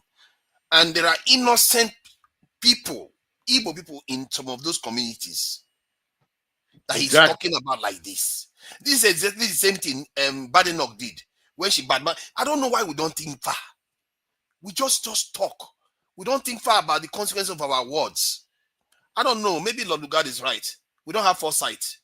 That we like to talk, but we don't think about consequences of things or leadership. Pansa, you really need to be careful of some of your words because these things have ramifications. Sometimes it's like a joke. We laugh about it. Be quiet. Let me talk. May not laugh about it. Be quiet. Let me talk. Right. No, you cannot be allowed to be uttering anything. You cannot. That is not. You go and create your own channel and make that propaganda. Create your channel and make that propaganda you are making. No, remove him. Remove him like you did me. Moderate what you say, please. To be fair, for the sake of the innocent Southeasterners in different parts of the country, moderate your tone. Be quiet, okay? Let me respond to you. Right? Your whole thing here is that you were given a button, so you're gonna see me, an Igbo man, Southeasterner. You're gonna remove him from the platform. You have no respect. You have to have some respect, forefather. It's now, manipulation. John, just manipulating. He doesn't belong on this platform. John is a Muslim that's donning a Christian name and coming here to mock us. No matter what's happening, it doesn't matter whatever religion I belong. Pastor, take it easy. It doesn't matter. It doesn't matter any religion I belong to. I'm a Nigerian. That's what matters. He's an enemy of ours. You are the enemy of the whole country. Forefathers, you have to moderate this thing. I mean, this is getting nasty. Mute mute all those. This is hate speech. You know that, right? This is hate speech. You know that, right? The problem I have is actually not with Forefather. It's with Rudolph. This qualifies as a hate speech. You know that. Southeasterners are telling him to calm down, and he's still not doing it. Mute the guy. You don't have any Southeasterner here but me. This is a hate speech. You know that, right? What do you mean? I'm a Southeasterner. You're not even. I don't even. Dude, you from Kigwe, man. You from Kigwe, a tiny territory in the southeast. Kigwe, come on, man. Let Pansat air his view, but Pansat, please moderate what you're saying, please. Get him to. Let's be orderly. Let's have order now. All seriousness. You can't think beyond this boy here is not gonna be here when I'm talking. Remove him like you did me. Let him talk. Please let him talk. Remove him. No, he's gonna incite violence. No, remove the son of a gun. He's not inciting. Other people are here too. They are not. He's not gonna let me talk. There's a lot of creatures from Nigeria who they're afraid of the light. Once I come in here, they're shaking. They don't want to talk about it. So let's go back to the point where first of all, I'm reciting history. All the stuff that I said. You're an extremist, man. You're an extremist. Huh? What is it?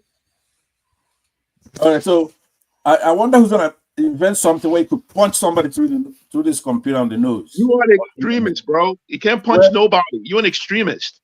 People like you. What I'm saying is this. On a bigger note, you asked me a question, where's Nigeria gonna be 10, 20, 50 years from now? Bro, you're an extremist, man. We don't want you here. We don't want extremism here. Eccentric, take it easy. Please let him speak. Please. I'm gonna hold you accountable because my problem is Rudolph. Hold on. Let me just address this thing Chuck is saying. See, you know why I feel a little bit exceptionally passionate about this? Because I'm from that region and I don't like the history of Nigeria where a lot of Southeastern people suffered reverses because of the carelessness of people like Pansat during their time. And I lived in a property that was taken over by from a Southeastern person. I'm a testimony to it. I was in Port Harcourt. They took that property from a Southeastern person because of consequences of people like this. All right. That's enough. Forefathers, so I take exception to people repeating history because you have to learn from history. Will you be quiet? It's my turn. Go ahead. Shut up. Our dignity is not in our properties. Take. Right? Take the reverse people, they take our properties. People, we go home from the war. But go ahead and take now. The problem I have is that Rudolph has populated his platform with a lot of Igbo haters. Minorities talking nonsense all the time. We leave that oil now. Fulani can't take it from you. Which you cannot say anything about it. You don't have a boot to piss in or a window to throw it out of. The only time you make noise is when you see an Igbo man. You think we're your mates?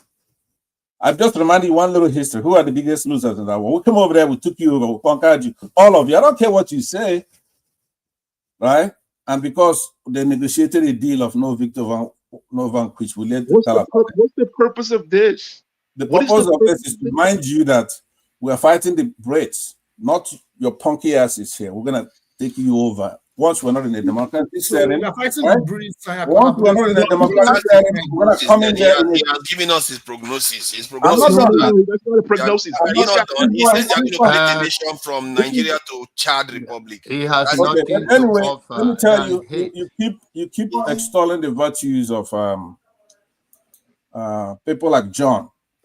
This is one of our enemies. This is mental. He's from Benue State. His people are in IDP camps right now. That's a lie. And they're losing people scores a day. Have you ever seen him come here and make an appeal and make but that is not the topic, Pansat. Yeah, we're talking about prognosis. You're talking about interrelated. There's a nexus, and if you just shut up, let me come to why that's important. Because for a place they say no one cares. You have to leave it for violence. Corporates like this. Not the only violent one here. Like, be civilized. We're talking about prognosis for Nigeria, and you are talking about. I gave you my summary by saying there'll be no Nigeria when you're talking about. Okay, Thank you. Thank you. Let me give you my reason. No. We have to keep it at the topic. That's your prognosis. That's it. But I have to give you the reasons why. You don't care about there's no reasons why. It's not about the reasons For why. the past what is 10 going to minutes or happen. 15 Well, minutes. perhaps let someone else. Pansat has spoken. Let someone else. Exactly. What does everybody else have to say that's more important than what I have to say? No, I mean you had your turn. Some other person should speak. I have high hope for you. You like to joke around, and it's funny when you are joking. That's a fact, but there is consequences to some of all these issues you say, and don't shut up. As if you don't know. There's consequences. I don't find the consequences funny. You don't. Hey, leave it. Because it made you a moderator. You're running your mouth. You are talking about how they're going to invent something. If they invent something, I'll still whoop your ass from anywhere. I'm 6'4" and I'm fat.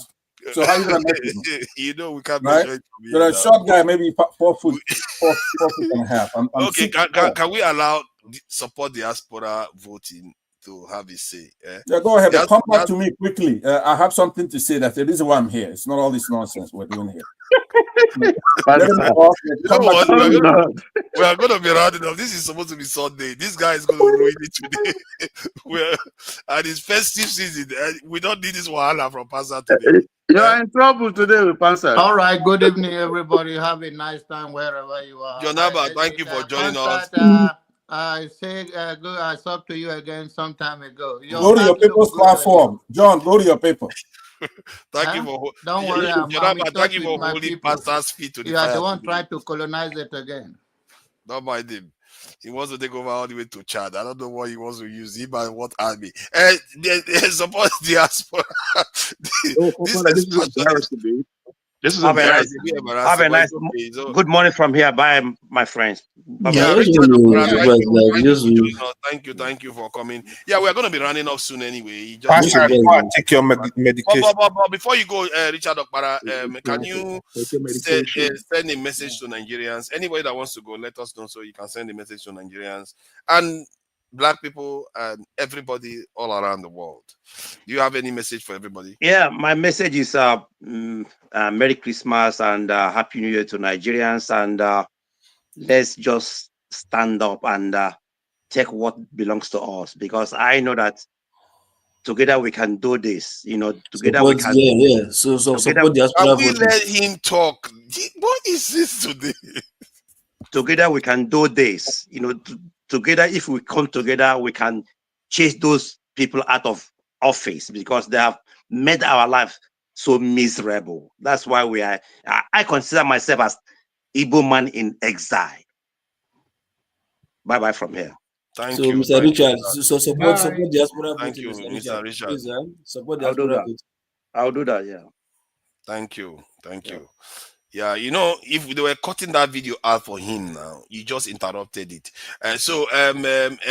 Diaspora voting. So the question was about, you know, if Nigeria carries on in this mode where, you know, things are not being done properly, what will be our outcome 10, 20, 30, 50 years from now, 100 years even? What do you think the Nigerian space will look like, or even Africa will look like? If we carry on like this, doom on because of Pansat, or doom for what? What do you mean? Doom? Well, Pansat is a bitter person. He doesn't even like himself. So I'm not even going to discuss. Okay, about the doom part. What is it? No, the doom part is just like okay, you're like you're like, how will I call it now?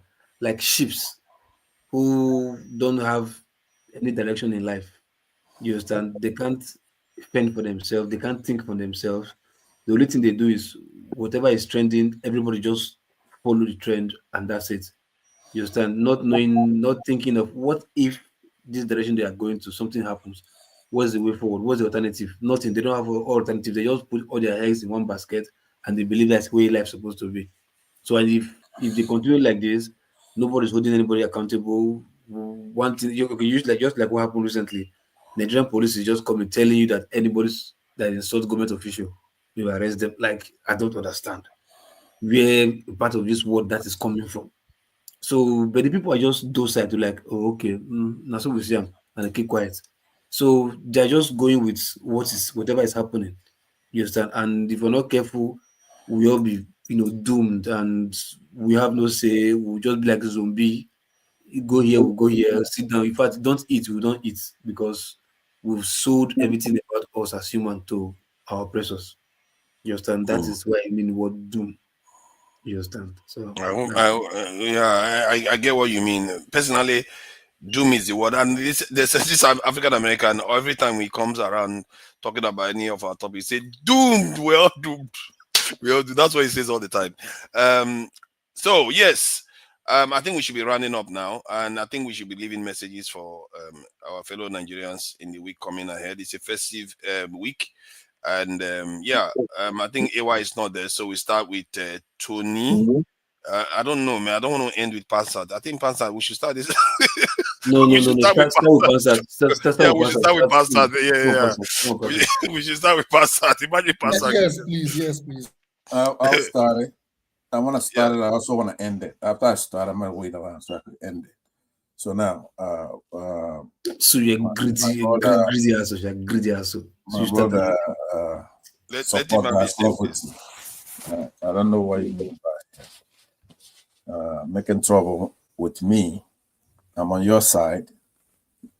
We're here to save you. You guys, you don't know what you have. That's the problem. A bunch of minority, both in the north, like John, and those in the south, and the southwest. A lot of you don't know what we're here. No shaky.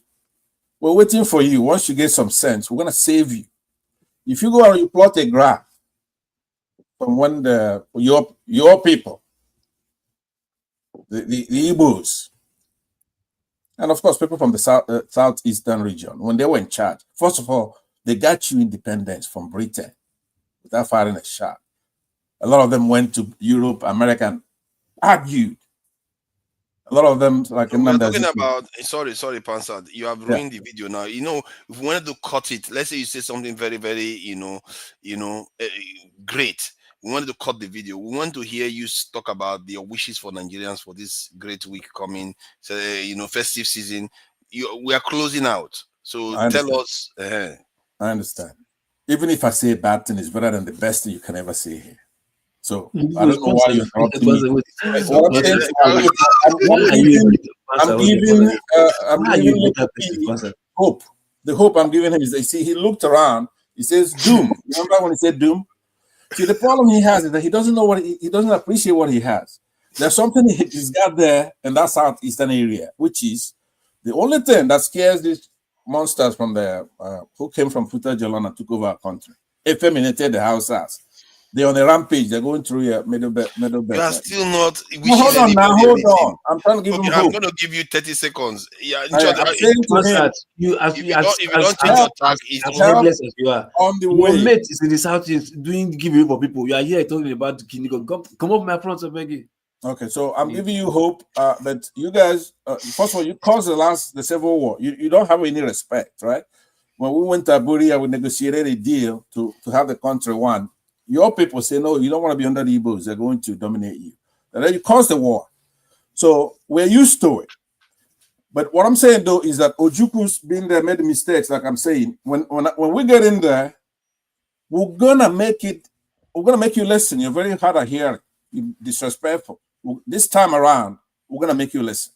But you have somebody who is the antidote for that problem you're talking about, that hopelessness. I was going to say, plot a graph. Even recently, from 2015, when they eased out Southeasterners from government, you over here starving. It's not like when you had Ngozi Okonjo-Iweala there doing the economics. I'm giving you 30 seconds. So if you see me here and you're running your mouth, don't forget to cut a graph and you're gonna see hope. You're gonna be hopeful.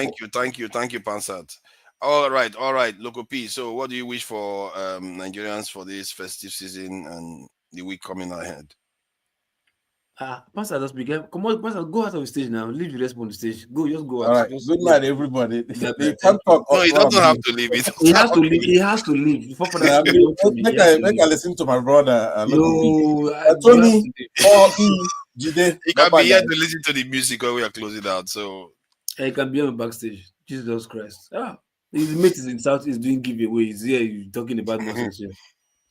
Anyway, for the my party was like for the unitary period, Nigerians, on the stage, on the platform, at home, wherever you are listening to us right now, please support diaspora voting. All right. And we in diaspora, they cannot bribe us. You understand? They can't buy our votes. You understand? So if you are here, talk about the millions of Nigerians outside Nigeria, diasporas living outside Nigeria, even the population in Africa alone, if we come together, get our ass right, and push for diaspora voting, we will win these people. You understand? So please, Nigerians, wherever you are, it won't cost you anything. It only costs you an hour or two of your time, maybe in a week. Just come, put your act together. Let's support diaspora voting. We need it, or else we will not have in Nigeria to go to when we are old. So people will say they don't want to go back to Nigeria anymore. But I know, tell the people you are living with here, do they have a home? Here is their home. Where is your home? Ask yourself, where is your home? Where is it you call home?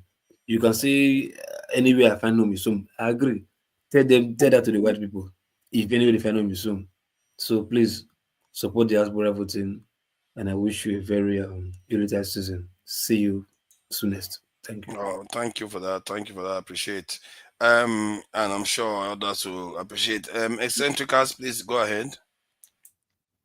Okay, so I don't know how you guys tolerate Pansat, man.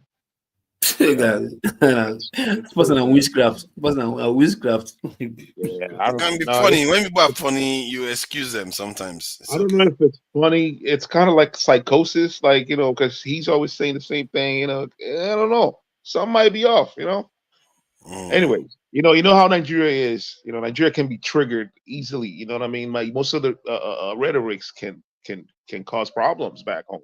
You know what I mean, for our people. So that's why I think it's dangerous to give them platform. That's pretty dangerous. And that's my criticism with the whole Biafra agitation, because I know when this started. There are radio stations, people were sending it to me, and I'm like, what? Is this real? These guys were horrible. Like the things they were saying about other people. I'm like, damn, I'm Igbo, you know what I mean? So it makes me feel weird. I feel dirty about it. You know what I'm saying? That's why I don't support that. No, like the agitation, I get it. I get where it's coming from. But you know what I mean? Like doing it, hating other black people, your brothers, people you share the same DNA with, same country with, people you traded with before colonialism, people you dealt with, you know what I mean? Married with. I mean, that's crazy. Like, and then we take it for granted. We laugh when he does that. We need to start attacking him when he comes in with those rhetorics. Or are we going to invade? He sounds like a narcissist, right? How he talks about he's going to save you. That's like a narcissist. They believe that they're savior. I have this savior mentality. It's some kind of psychosis. I'm going to come save you. I'm going to come take you over. It's not funny. It's not funny at all. Anyways, enjoy your holidays. Hopefully next year, man, we're gonna deal with Pansa's problem. You know what I mean? It's not a joke. It's not a joke, man. Because anytime he comes in, he brings chaos. And the philosophy. Don't let him take it away from you. You are wishing Nigerians and your people festive season. Yeah. It's okay. Pansat is Pansat. Yeah, well, enjoy your holidays, man. Listen, we are workers, man. We're united over one cause, right? We are the working class people. Let's unite together. Forget about your ethnicity differences, all that crap. We are united by one thing. We are suffering. All Nigerians are suffering, regardless of the ethnicity, whatever they are, the northerners, regardless of their religion. We share one thing in common, right? We have been manipulated by a few people. So let that unite us. You know what I'm saying? We have a common enemy, and it's the elite, man. That's it. So, thank you. Anyways, enjoy your weekend. I mean, your holiday, weekdays, whatever. Peace. Yeah, thank you for that. Yeah, nice one. Jide, so message for the people before we close out. Yeah, thank you so much, forefathers. I'm just gonna say happy holidays to everyone. Everyone should have a great holiday. People in Nigeria, they should persevere. we are all going through the oppression, even we in the diaspora. Like, we are all connected to the oppression, even though the people that are facing it more directly are those in Nigeria. They are the ones facing it directly. My message to our people in Nigeria is they should persevere during this holiday period. I wish them the best holidays. But at the same time, too, I'm going to advise our people that it's all in their hands. It's all in their hands. The suffering they are going through, the oppression they are going through, it's all in their hands to resist and take that oppression away from themselves. It's all in their hands. Our forefathers, they've laid the groundwork for the little freedom that we have. So why don't we want to take the opportunity to further liberate ourselves from the oppression that we are going through? We need to take responsibility and be willing to understand the level of power that we have as African people. When we understand such power, we'll be able to liberate ourselves. We can integrate into the white system all we want, but it is not going to solve our problem. It's not something we should be praising ourselves about. So these are the things I think we should reflect on during this holiday period, both in the diaspora and for the Nigerian people. Peace out, everyone. I'll see you guys again. Take care. Thank you for joining us, Jide. Nice one. Thank you very much. Very focused. And Paul E. I don't know. Yes, Paul E. Paul E. Thank you for joining us. So yeah, what message do you have for our people? Just something short. For me, I believe we should do it in small steps. We can't change Nigeria overnight. I think the focus should be on holding all representatives at the lowest level possible in the country responsible and accountable. And we have to find ways of ensuring that I don't know, for lack of a better word, deal with them so that they know what they are going there to do. And ensuring that whatever changes we want within the country, they go there and represent us. Because all of us, we can't go there, no matter how much we want to shout in our groups. Except you're going by violence. If we're not going by violence, then we have to go with representatives. And that is all I can really say. There's not much to it. And for everyone else, I wish them happy holidays, Merry Christmas, and hopefully we see all ourselves in the new year.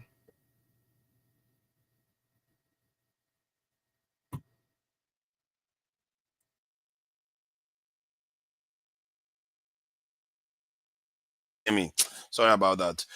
Yeah, thank you for that, Pauline. Nice message. And Tony, please go ahead. Message for the people. Thank you, everybody on the platform and those listening.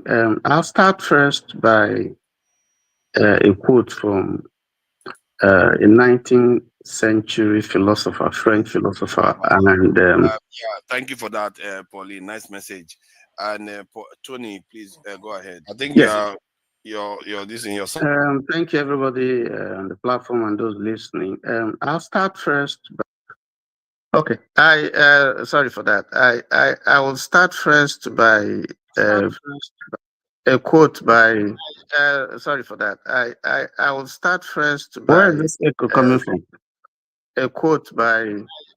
Sorry for that. I think there's echo. There's audio device in your background. Yeah, I'm wondering where it's coming from. Okay, let's see. Okay, I wanted to start by a quote from Voltaire, who is a 19th century French writer and philosopher. And he did say, and I quote, "I disapprove of what you say, but I'll defend to the death your right to say it." And I think that message should go to the platform. We should give everybody the right to express their views, even if they're saying quote and unquote nonsense. Superior logic or argument will always prevail.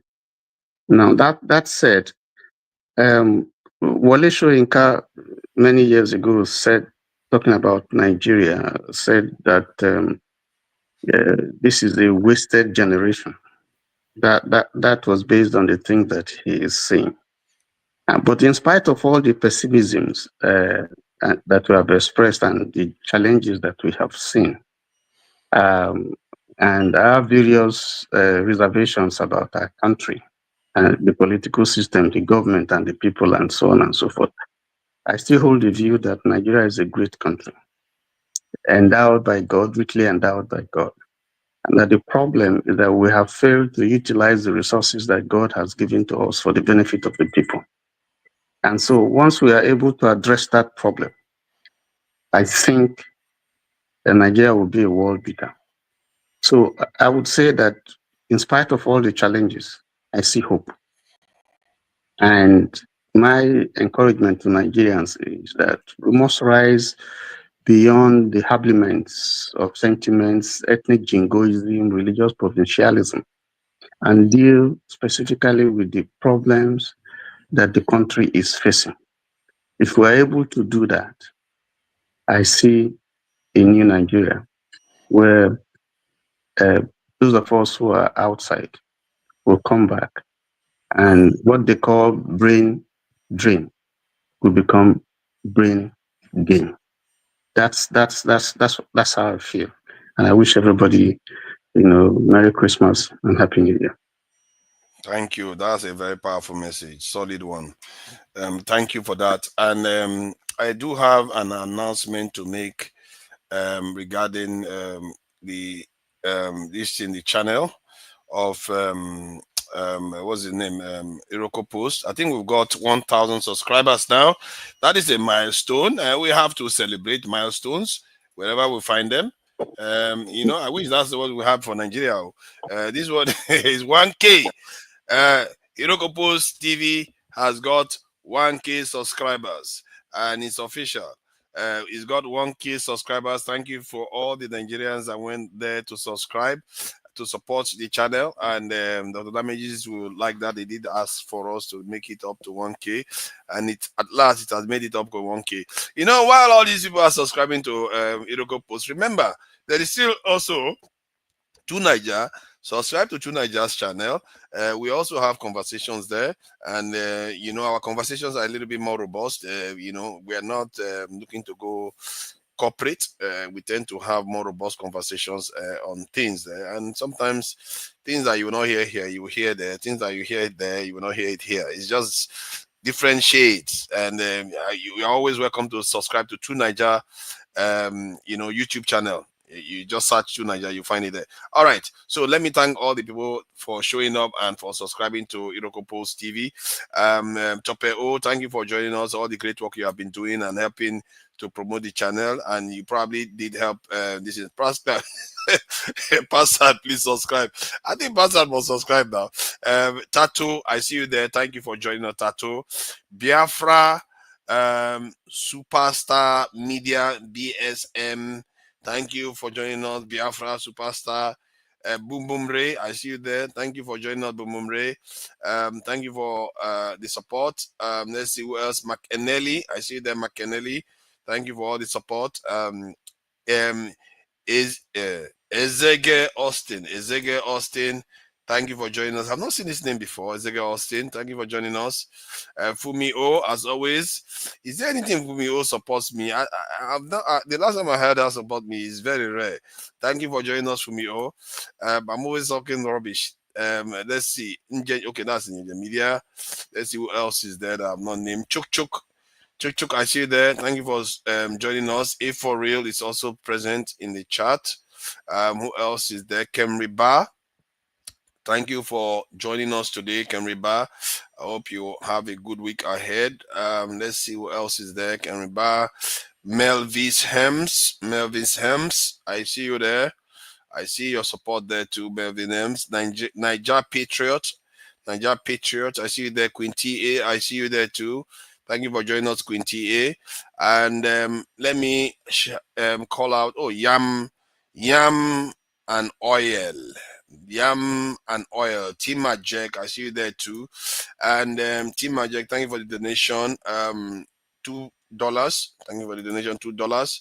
And Guy Owalele, thank you for the Canadian dollar. Canadian. It's okay.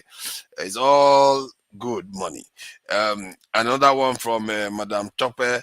Thank you for the $10. We really do appreciate it. Every little helps, as they say. Every support we get helps. Let me see if I missed anybody out there. Because I'm not, you see, they always come at the last minute. Adam, I see you there. Thank you for joining us. And we got the 1K at last in the Iroko Post TV. Thank you for joining us. And that should be it for today. And if I'm going to be leaving a message, I did leave a message yesterday. So, but since for this show I'm not, I would say Nigerians, I hope you all have Nigerians, black people, and everybody around the world. I hope you, well wishers, I think is a good term to use actually, well wishers.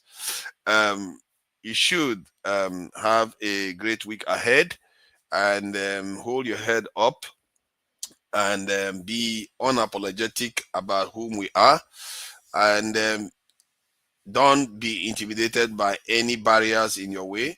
Be innovative, challenge yourself, like a Black Beauty said last week, which I would not forget. Better yourself every single time while you're enjoying yourself with your family members and everything. Always remember to better yourself, your relationships, strengthen it, and because we have to be better, isn't it? Everything we do, we have to be better at it. So let's do the best we can for our people and our societies, our country. Tattoo has come to close the show out in a financial flourish. We appreciate the donation. 10, 20, 20, 20. This is 20, not Canadian dollar. This is 20 US dollar. 20 US dollar. You know, we've not seen pounds in a long time. You know, all the English people, I don't know what's happening to them. All the British people, things are hard. Cost of living crisis is killing British people here. So thank you, Tato, for that donation. And next time, I hope you all have a great week ahead. And this has been a great show. And I hope we've all learned something out of it. Let's not, I think if there's something to learn out of it, let's be wiser when we are criticizing stuff. Let's be wiser about criticizing our homeland and our people, because there are good people in that country, really good people that have made sacrifices for little. You know, we have to always remember that when we talk down that nation, every time you talk it down, that man that wants to go and sign a deal with Nigeria may not do it. And that person that is such a good person that has made so much sacrifice for little doesn't get anything. We have to think deeper when we say things. And there's a reason why other people don't do it, because they know these things. So let's do better for the year that is coming. And maybe our leaders will pick that kind of attitude up to, and they too may start doing better. I'm not holding my breath, but I'm hopeful. Hope shall never die. Bye. Let's play us out. Let's play us out. I'm not going to just shut everything down in one go. All right, let's see. This is a nice song. All right. Good night, goodbye, good night, good day, greetings. I think greetings is the best one because it covers all the zones and all the seasons. Greetings to everyone, and till next time. Bye.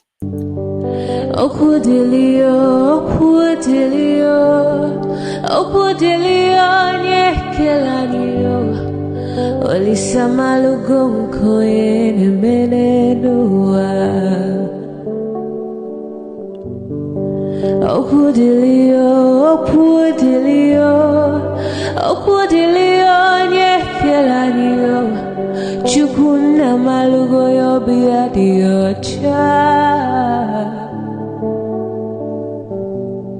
Agaranya chogo kowe bili Agaranya chogo kowe rienio Owe chuku bezie chuku Nuche chukwa busigi fegemeo Nuche chukwa busia ifegemeo Nifo solo ne asi alibazie Oboye bebe agaranya muliba Oboye wuru agaranya mebibe solea Mano agaranya mua Oboye afyozie nipakwa Agaranya chogo kowe bili Agaranya chogo kowe rienyo Owe chikubezi olisa Kodili ma kodili bemo Kodili wakema kodili wanima Naino kwane we beluge beluo Kodili ma kodili bemo Kodili kemo kodili hey